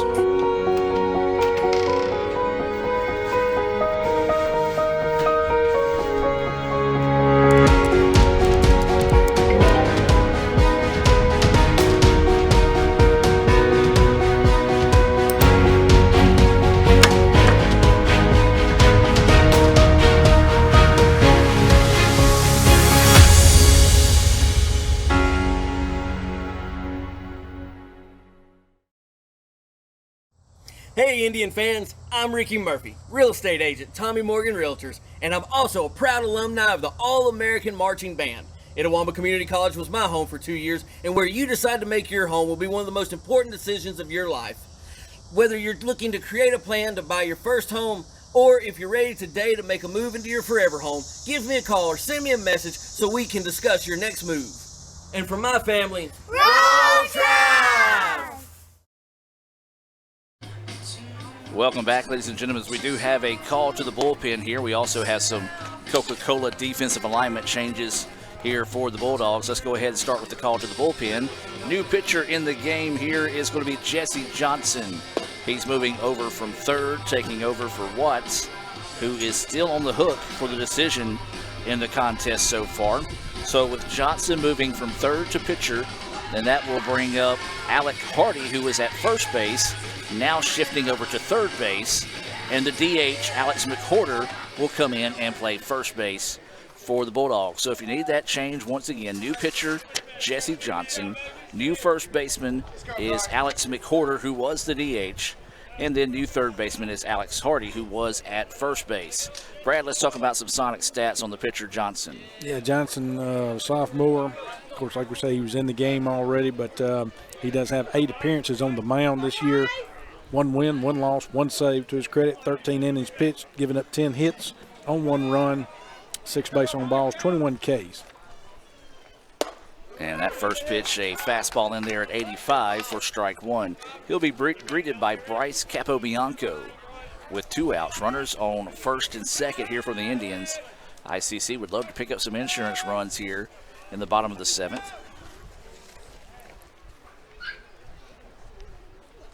Bryce hammers that one. Pitcher knocks it down. Going to have to hurry to throw to first. Is in the dirt. Does he hang on to it? Yes, he does. Great dig over there by McWhorter, who just came in at first base to hang on to that one and get the Bulldogs out of the inning. We've played 7 in Fulton. ICC leads it 10-9. We'll take a break and be back with more right after this on the ICC Sports Network. Ooh, fumble. Let's give her a Renaissance replay. Make the right call with Renaissance and get cell phone protection with Renaissance Rewards Extra Checking. Sign up today. $5 for my own money? That's a bad call. Let's give him a Renaissance replay. Sign up for Renaissance Rewards Extra Checking with ATM refunds today. One Hot and Ready Classic. We actually changed it with... What? You've changed, Little Caesars. You've changed! They've changed, Balloon Bro. You've changed, Karate Man. How can you dance during a time like this? You've changed. Ah! Tell me why. It tastes even better because we added 33% more pepperoni. Give me one of those. Walk in and walk out with the new Hot and Ready Classic with 33% more pepperoni. Pizza. Want to make a good living? Come learn a skill at Max Home. Upholstery trainees start at $15.50 an hour. Our upholsterers average $23 an hour and can make above $28 an hour on production. We're also offering a $500 sign-on bonus to experienced upholsterers. Max Home is hiring for all positions and is willing to train quality people. Max Home makes all their custom-built products in the USA. Join the best, train with the best, be the best. Max Home, Bolton, Mississippi, and Max Home, Sulligent, Alabama. And welcome back, ladies and gentlemen, as we start the top of the 8th inning. 2, 3, 4 batters due up here for Gulf Coast. Crosby, Smith, and McWhorter. Indians lead it 10-9 in a just JUCO baseball game late in the season. One of those instant JUCO battles, as Coach Collier likes to call it here. Indians fell behind 9-2, have rattled off 8 unanswered, to retake the lead here. And J-Dub still on the heel here for the Indians. That first pitch breaks outside and high for a ball. Yes, and he did a good job thus far coming in and settling down the Indians and stopping that bleeding that took place as that one's popped up to... It's going to be trouble as the shortstop comes over and makes the play in fair territory for out number 1. But again, J-Dub has done a great job coming in when that extreme bleeding was occurring there in the guess it was the fourth inning, I reckon. Fourth inning when all that was taking place and all those runs were scored, walks and everything else. And ever since then, he's, again, put up goose eggs as we see up there on the board, 5, 6, and 7 on the innings, and now we're in the top of the 8th. Well, that pitch in there for a strike to Sean Smith. He has reached twice today on an error by the third baseman, error by the pitcher. He drew a bases-loaded walk and scored a run. That's a swing and a miss there. He's also flew out to center. That was to end the third inning for Smith. Yeah, great breaking pitch right there. Swung through it to 0-2 count. In the dirt, good eye that time by Smith to hold off on that one. 6 hits on the afternoon here for the Bulldogs. Indians. Well, we had a 11. Had a football game out there at Notre Dame. It was 21-3 final there. Notre Dame, the Irish beating Wake Forest. And this one absolutely destroyed, and it's going to be off the reservation. Solo home run off the bat of Smith, as that was a towering shot out to left, and as you said, Brad, tie ball game. 10-10 now is the score, as Smith smashes that one out to left field. And it's one of those, the height wasn't an issue, is it got out of the park, but there for a second you had to wait because you thought he might have hit it a little too tall. But instead it does go for a solo home run with 1 out in the inning, and now it's tied at 10. Yeah, and another update, Bulldogs of Mississippi State have come back to tie that one as that first pitch is fouled back. 1-1 in the top of the third down there in Oxford. Looks like they got the bases loaded, if I'm not mistaken, down there. So good one brewing in Oxford as well, Adam. So that first pitch goes for a foul ball for strike 1. That pitch in the dirt for a ball evens things up now at 1-1. So, Bowl Series, as they've been calling it. Got that. Then they had the Grove Bowl and Double Decker Festival. And I think Mississippi State, they said they had to move their spring football game to today. Okay. Because last week the rain. That's right. Super Bulldog weekend was last weekend, and so so a lot of things going on in Oxford and Starkville today. If you're a CVB director out in Oxford, you're loving the day because you're raking in the tax dollars. 2-1 pitch popped up. Third baseman Verdon going to drift over in foul territory, and we'll go Tough back. play. Can't find it. That's tough. Yeah, to say he was looking back in the sun, and again that wind just blowing it away from you that time, and upset with himself. Well, and I understand that, and that's the character of a good player right there. But that's a tough play, and we know that. With, it's tough anyway here. Of course, he is he practices on this field, and he knows how that slope is from third down, and that's a heavy slope right over there. He knows it, but then he doesn't practice every day when you got wind like this. Yes, that's for sure. So 2-2 now is the count. There's going to be a foul ball, and we'll stay at 2-2. Alex McCorder, who started the game as DH, now playing at first. He is 0 for 3 with a walk and an RBI.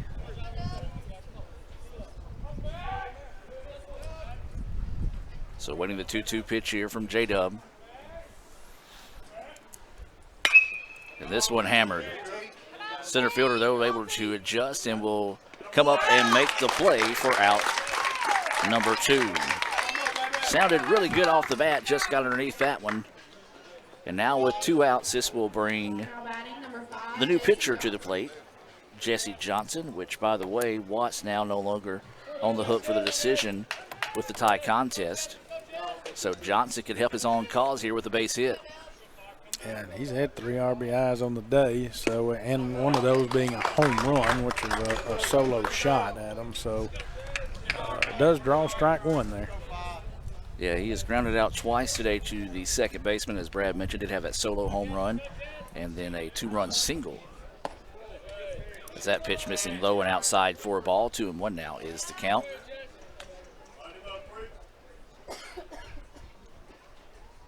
So 1-1 is the count with 2 outs. Indians looking for the exit here in the 8th inning as this one's popped up.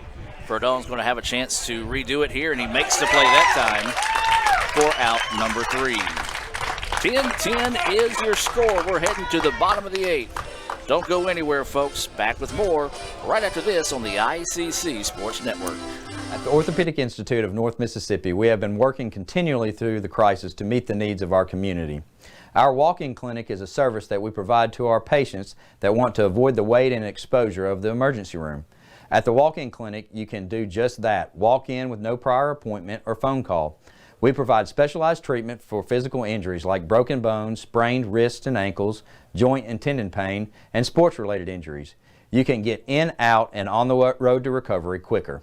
The walk-in clinic is equipped on-site with x-ray imaging, casting technicians, durable medical equipment, and injection specialists.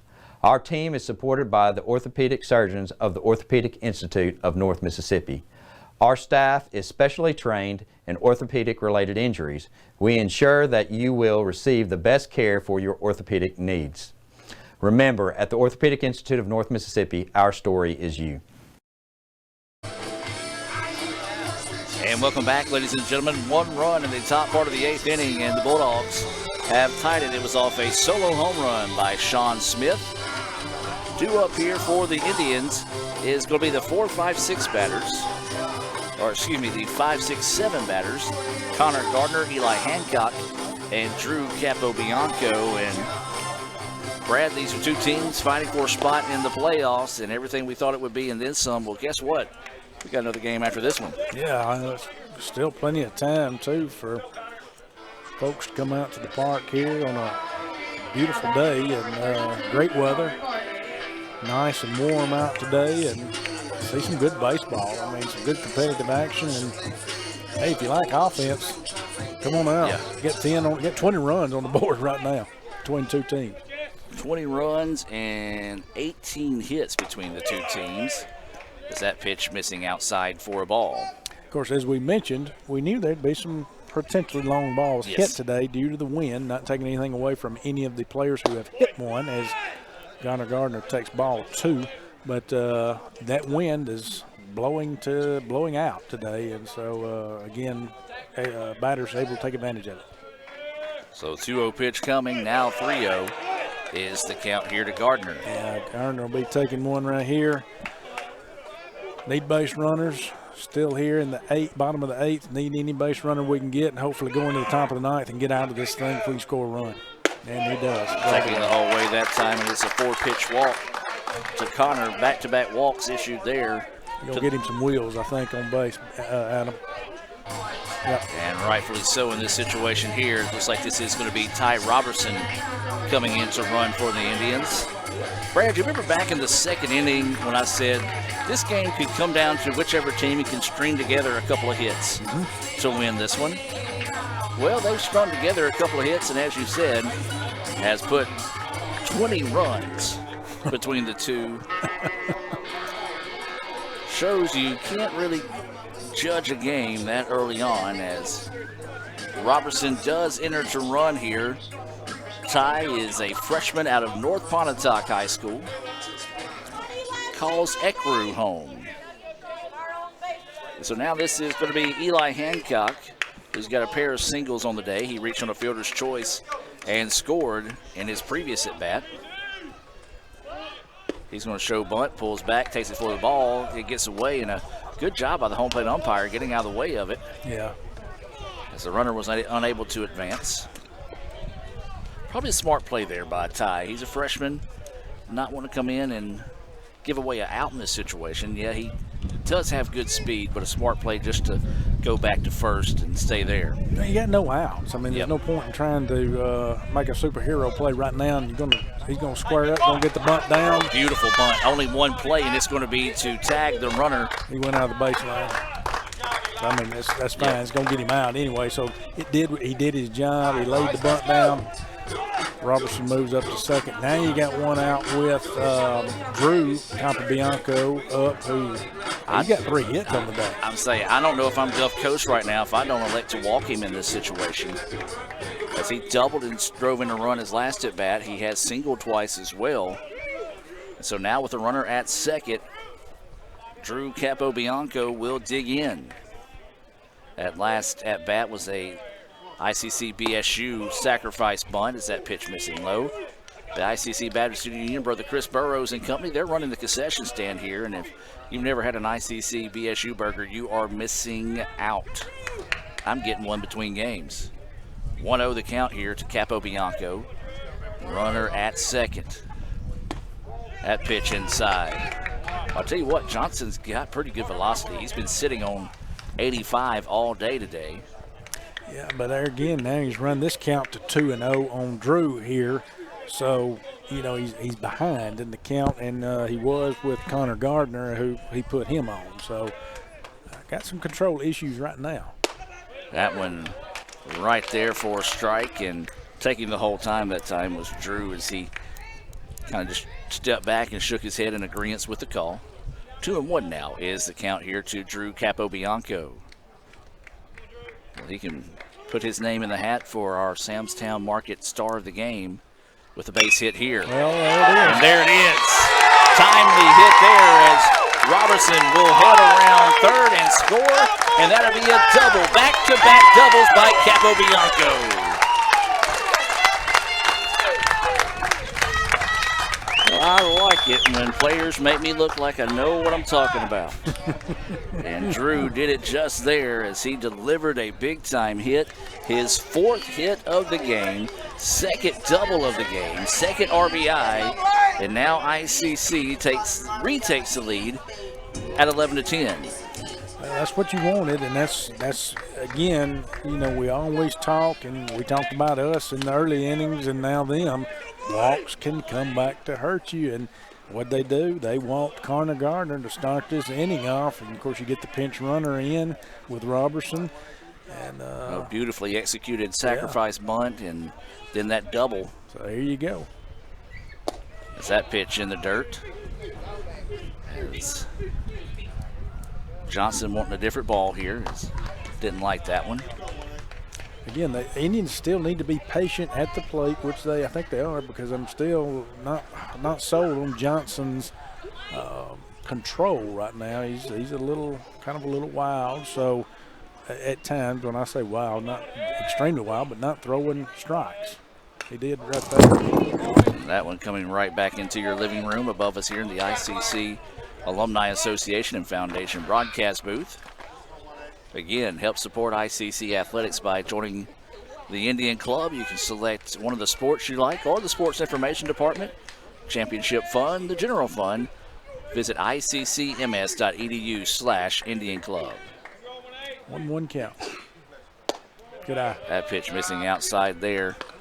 And that is a good eye. You take a look at Blaine today, 0 for 3. He does have an RBI and has walked, and you know, you can start thinking about the frustration setting in, not being able to put the bat on the ball, but he's been pretty patient at the plate today. Yeah, got to be patient. You know, being overly aggressive is not going to get you out of a jam. So he's going to pop this one up. It'll get out of play. And now even up the count at 2-2. We're in the bottom of the 8th inning. 1 out. ICC leads this one 11-10. There is a runner at second. That is Drew Capobianco, who doubled in Robertson to give ICC the 11-10 lead. That double brought to you by Davis Ford here in Fulton. Johnson getting set to deliver. And that one missing low and outside. Now the count goes full. Good job out there by Drew Capobianco at second. I mean, he's kind of tempting to take third right there, and you know, you've taken your secondary lead, and you got your hops out there, and you saw the ball hit the dirt, you got another hop, and you're like, man, you know, I'm almost halfway there, not quite. But I think that was a good move not to take it. So got a 3-2 count. And they're going to get him looking at strike 3. Good pitch, and that's one of those, when you're struggling, it's called a strike, but when you're red hot, it's called a ball. But a beautiful pitch there by Johnson to come back and get the second out of the inning. And so now this is going to bring up Terrace Meeks to the plate. Meeks is 0 for 3 with a walk, a run scored, and a strikeout.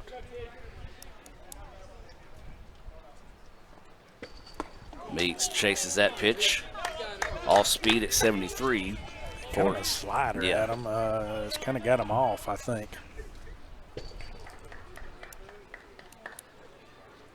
So 0-1 is the count here to Meeks. That one in the dirt for a ball. Nice job there by Hollingsworth to just get out and knock that one down and keep it in front of him. 1-1 now is the count. Our First American National Bank opening pitch was at 157. We're about 4:45 right now. As Meeks hammers that one, but it goes foul. Tell you what, when he hits the ball, he hits it hard. Just been playing atom ball here lately. Has hit everything right at somebody, especially in his last at bat. He blistered one, but the shortstop basically just stood still and put his glove up and caught it. So now the count goes 1-2 here to Meeks.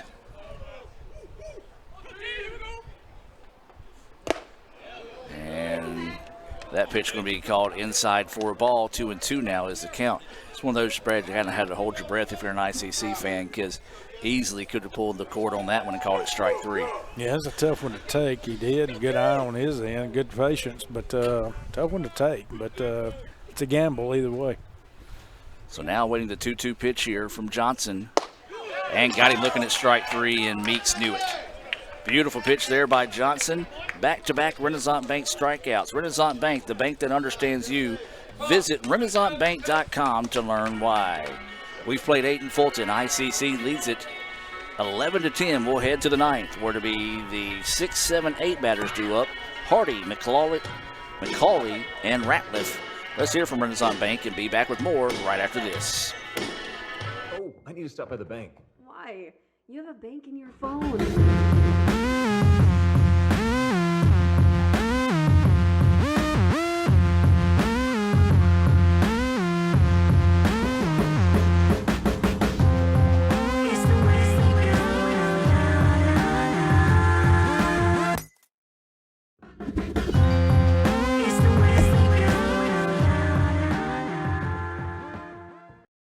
Ever since we opened our doors in 1964, Davis Ford in Fulton has been committed to providing the highest level of customer service and customer satisfaction. That level of commitment is shown in our 18 Ford President's Awards for overall customer experience. Whether you're looking for a tune-up, a trade-in, or a new F-150, the team at Davis Ford is here to serve you. Come see us today in Fulton. Call us at 662-862-3711 or visit us online at davisfordsales.com. Davis Ford, small town dealership, small town prices.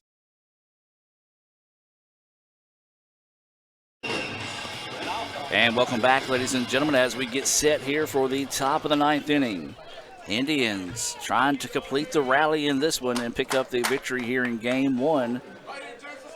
6, 7, 8 batters due up here. And this will be Hardy coming to the plate.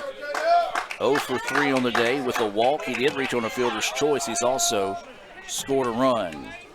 Yeah, they've asked J-Dub to come out, Adam, and Coach Collier has, and let's finish this thing out. Good breaking ball. Breaking pitch in there for a strike. We talked about it in between innings. You look at J-Dub, he's a typical Rick Tollier type player. Just give us a chance, come out and do what you do. And that's what he's done so far. And that pitch missing low and outside for a ball. One of those just bulldog type mentalities. Yeah, I mean, again, he came into a horrible situation, and again, but his team backed him up by producing runs, and then, of course, he has done his job. He throws strike 2 right there and does not draw a swing from Hardy, 1-2 count, but he's done his job also by throwing strikes and settling down Gulf Coast as he gets the code. Timely Renaissance Bank strikeout there for J-Dub. And that's the big one. 1 out now, and now this is going to bring up McCauley to the plate. Well, this is trouble right here. He's 2 for 4 on the day. He does have an RBI and a run scored and a pair of singles. So right now, if you're Gulf Coast, yes, one swing of the bat could tie things up, but don't necessarily want that. And again, we talked about it with Ware a while ago. When things aren't going your way, they just don't go your way. But when they do, that's going to go for the 3rd hit of the day for McCauley, as that one just basically hit the dirt and died, didn't bounce right. Yeah, that's one of those tough when it hits the dirt, and Coach Collier is probably going to go with Will Verdung here, I'm going to say. And I hate that for J-Dub, but it is what it is. But it hits, and when it hits, it's just like it skids and goes under the glove. It's a tough one to field. So Coach Carter's going to come out and talk to his pitcher here, and tying run at first. We're going to take a break and be back with more right after this on the ICC Sports Network. Here, you can be your best. The best train here. Learn here. Succeed here. Perform here. Win here. Thrive here.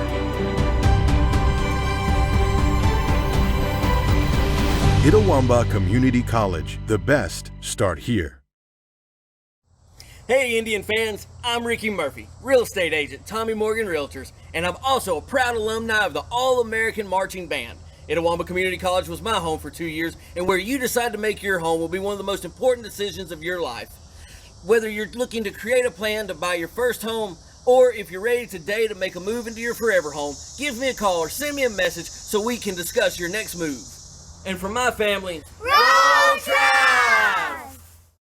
Age-related macular degeneration is the leading cause of severe vision loss in adults over the age of 50. Symptoms are gradual loss to see objects clearly. Objects appear distorted in shape. Dark or empty areas appear in the center of your vision. In a comprehensive eye exam, your optometrist will perform a variety of tests to determine if you have macular degeneration. For questions or concerns, call Cagle Eye Center in Fulton at 862-EYES, providing professional comprehensive eye care to the people of Itawamba County and the surrounding areas. Cagle Eye Center.com.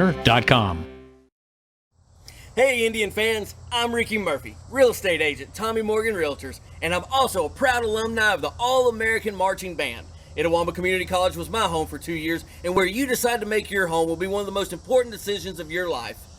Whether you're looking to create a plan to buy your first home, or if you're ready today to make a move into your forever home, give me a call or send me a message so we can discuss your next move. And for my family, roll Tribe! And welcome back, ladies and gentlemen, as we do have a call to the bullpen being brought to you by Tommy Morgan, real estate agent Ricky Murphy. Will Verdong will come in and pitch, so he'll be moving from third base, and moving from pitcher to third base will be number 22. That is Jonathan Whittington, or as we've been calling him all day today, J-Dub, because that's what he goes by there. So Will Verdong will come in with one out and a runner at first. Save situation for Verdong. That first pitch in there for a strike. Yeah, Verdong does have 7 appearances on the year. He has a 0-3 record. He's got 3 losses, but he does have 2 saves, and so he does come into these situations for the Indians quite frequently. 15 2/3 innings pitched, 25 hits on 15 runs with 12 base on balls, 17 Ks with a 4.60 ERA. As strike 2 was called right there. Yeah, beautiful breaking pitch that came right back over the top that time, in there for a strike. This is Ratliff at the plate. He's walked twice today, does have a single, has grounded out. Yeah. Big swing and a miss for strike 3. It's huge right there. You got 2 outs now, Adam. And I told you wrong, that was not Ratliff, that was 25 Gary at the plate, who he came in to run in the previous. But either way, a big-time Renaissance Bank strikeout. You got a pinch hitter coming up here, Adam, too. This is going to be number 4, Steve Sanderson. Yeah. Sanderson now batting. So that was Gary, who struck out for the second out of the inning. And now this is Sanderson, who will dig in with a tying run at first with 2 outs here in the top of the 9th. That pitch missing for a ball. Sanderson comes into the day with a 224 batting average.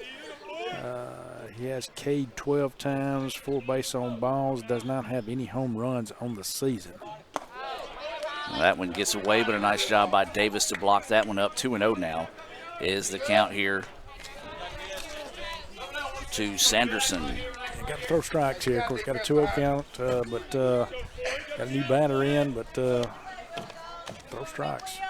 So 2-0 the count to Sanderson. Tying run is at first. Top of the 9th inning here in game 1. And that one's going to miss for a ball. Riley did a good job of framing it. Yeah. And I know the people behind us wouldn't agree with me either, but that's that was a ball. That was just a good frame job by the park. of Davis to get the ICC fans fired up there. Now the count goes 3-0. That one right down Broadway for a strike. 3-1 now will go the count. So 3 balls, 1 strike, and 2 out. Time taken here. I think it was Davis that called it that time. So Sanderson will dig back in. 2 outs. Indians an out away from completing the rally in this one. 11-10 is the score. Runner goes. And there's strike 2. So I think he was just going trying to distract the pitcher that time. And Verdong now. ICC fans are going to get on their feet. Can they find the final out here? 3-2 pitch. And hits him. So high drama. And now we'll go back to the top of the lineup here. And this is going to be Carpenter. Well, again, you're hearing some of the ICC fans kind of get a little chirpy out here. And that one pitch was not a strike. It was just a great frame job by Davis. And so now Carpenter is going to go down and talk to his third base coach here. So now the tying run is in scoring position. There are 2 outs here in the top of the 9th inning. ICC leading 11-10 here in game 1.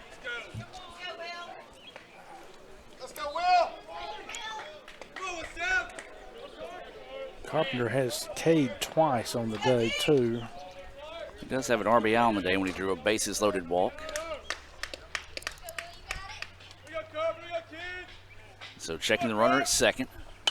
This one's popped up and out of play towards the right side for strike 1.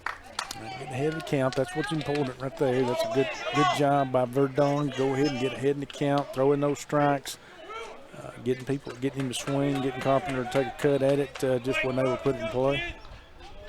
So 0-1 is the count. And this one ripped. Center fielder's going to not be able to get to it, and this is going to tie the ball game. Throw is going to be, not cut off. And they hit the pitcher's mound, but a good job there by Davis, and we're tied at 11. Well, a clutch RBI single off the bat on Carpenter, and that is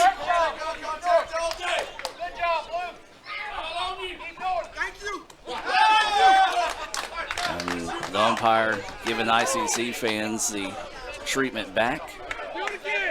Brad, I mean, I understand what they're fussing at, but they're not really fussing it on a just cause. No, again, it was a great frame job. Yeah, that's all it was. It was a frame job. The pitch was low. So now if you're ICC, though, you just got to focus on finding this out. And that's going to be a foul ball, and that one just foul. And that's a big-time break there for the Indians. If that one stays fair, it's in the corner, and it's a run scored for the Bulldogs. But instead, just an exciting strike 1.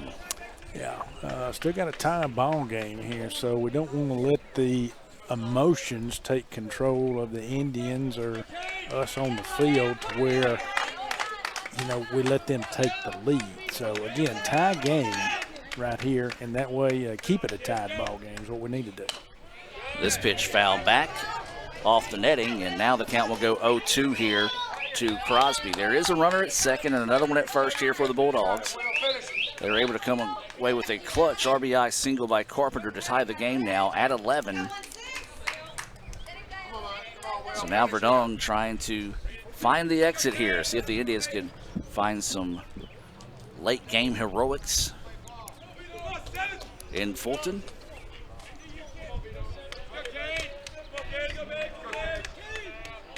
So waiting the 0-2 offering here from Verdong.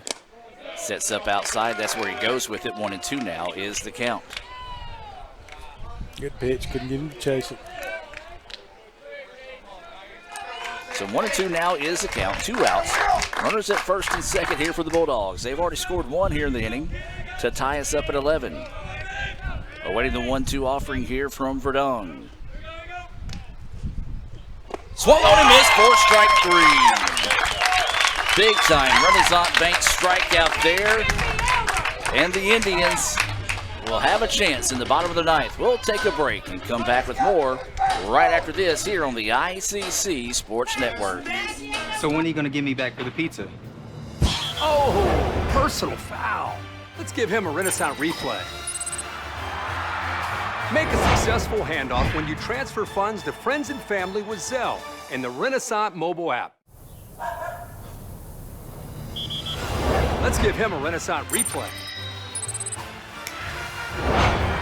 Make the right call for 24/7 roadside assistance and sign up for Renaissance Rewards Extra Checking today. Today tastes like a home game, like a huddle. Tastes like we're bringing the heat, and like a front row seat.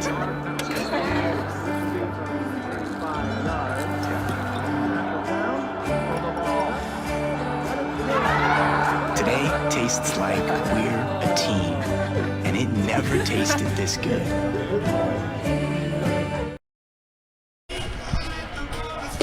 And welcome back to action, ladies and gentlemen, as we head now to the bottom of the 9th inning. This has already been an instant classic, and we're tied at 11. Do the Indians have some walk-off magic with them here against the Bulldogs? It has been, well, it's been quite the game, to say the least, Brad, as we've seen the lead flip-flop back and forth. We saw the Indians fall behind 9-2, and 11-11 is the score now. Yeah, 1, 2, 3 batters up for the Indians. Yeah, you got your top of the lineup coming up for the Indians, which is good. Martin Olich, but this is the 6th rotation, Adam, of the Indians in this 9-inning affair. But Gulf Coast started their 6th rotation through on hitting as well. So a lot of bats. Martin Olich scared. Bunt. Third baseman comes over and makes the play. Good play over there at third. I like the idea by Marty there to see if you can catch him napping, but a great job there. That is going to be Hardy, who switched from first to third, coming over and making the play 5-3 for the out. Yeah, just trying to drop one, like you say, catch him sleeping down there, and probably just a little too hard off the bat, that bunt, to make that happen, but good idea. So now this is Will Verdung at the plate. As that pitch missing for a ball. Johnson still on the hill here for the Bulldogs. Wind picking up here. Verdung pops this one up, and it's barely going to get out of play as it hits the trees and does get out of play.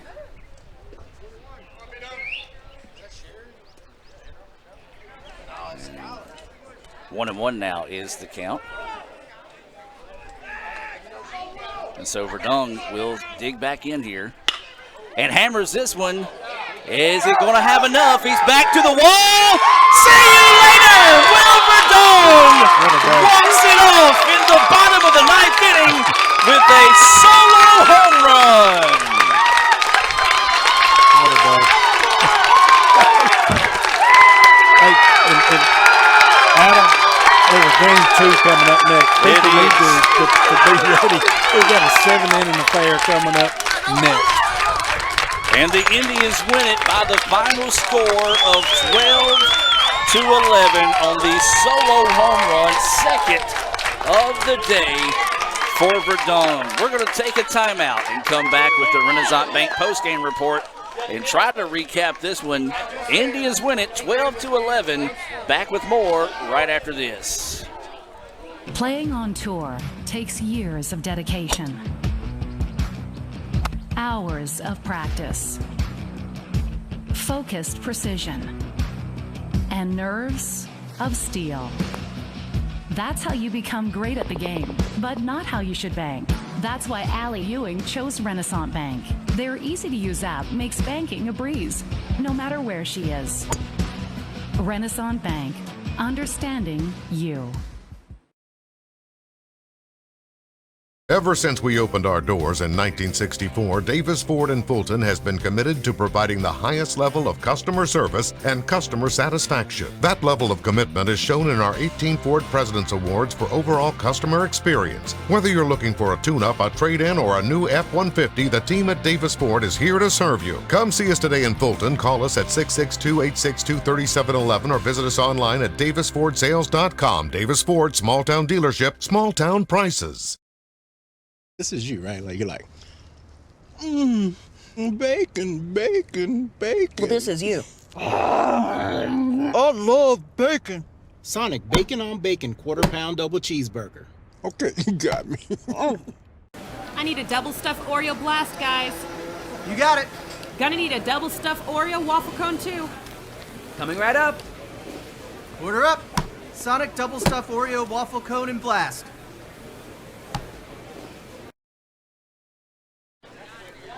And welcome back, ladies and gentlemen. I figured out why we had the magic. Dr. Allen walks to the park and gets a solo home run right there to watch the Indians pick up the win, 12-11 here in Game 1. We've got another game, folks, so you don't want to go anywhere for sure. This is the Renaissance Bank post-game report. We do invite you to visit rewardsextra.com to learn more about their Rewards Extra checking account. Has things like roadside assistance, cell phone insurance, over 400,000 discounts, and all those great rates and services you come to expect with Renaissance Bank. Let's go to our Orthopedic Institute of North Mississippi game recap. Brad, your thoughts on the game?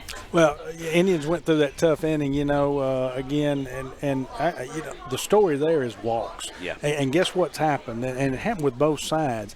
Walks, the runs are basically going to hurt the other team. So any team right now, either side who has walked a batter or produced a lot of walks, the runs are going to go against them. And so, in other words, the other team is scoring. When we come in, we throw strikes. When they came in, throw strikes, whatever, put the ball in play. You're going to have some home runs hit today. We've seen that. The wind, the atmosphere, the temperature where it is. It's a great day for baseball. We're going to have some big plays. We're going to have some big hits. But it was a heck of a game. A lot of runs scored. ICC, ended up using 4 pitchers on the day. And then, of course, Gulf Coast using 3 pitchers on the day. And just to go into my part, and that way you can kind of kill it on your end. And I talked with Dr. Allen, too, and because I wanted to get his player of the game. His was Will Verdong. Yep. With Will Verdong having the day that he had on 6 RBIs and 2 home runs and a double.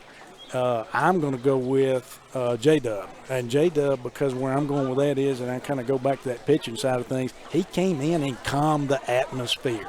Came in and calmed it. Got us through to that. And so I'm going to go with him for my player of the game. Then I'm going to swap that over to you, Adam. And I'm going to finish it up, and I'm going to have to go with the third key to today's victory. That's going to be Drew Capobianco. He had 2 doubles, two singles, really helped keep the Indians in the ball game to set us up for that late game heroics there. So those are our Samtown Market stars of the game. Don't forget, Samtown Market serves some of the best meats and produces in the Northeast Mississippi area. They've got a wide variety of specialty items as well. Sam Ferris and the rest of the crew out there at Samtown Market doing a great job there. Look them up on Facebook, Samtown Market, and be sure and thank them for sponsoring today's game here, as it was exciting. When final line, these stats always unofficial. It's 11 runs, 9 hits, 2 errors for... 1 error for the Bulldogs. And for the Indians, it was 12 runs, 13 hits, and 2 errors for the Indians. ICC improves to 17-18 overall. More importantly, 11-12 in conference play. And now they jump into a tie with Gulf Coast and currently hold the head-to-head tiebreaker for the 9th place spot, as the Bulldogs fall to 16-22. 11-12 inside the conference play. That's going to do it here for Game 1. We're going to take about a 15 to 20-minute break and come back with Game 2. Promise you don't want to go anywhere, folks, as ICC wins the first game of the day by the final score of 12-11. Playing on tour takes years of dedication, hours of practice, focused precision, and nerves of steel. That's how you become great at the game, but not how you should bank. That's why Allie Ewing chose Renaissance Bank. Their easy-to-use app makes banking a breeze, no matter where she is. Renaissance Bank, understanding you.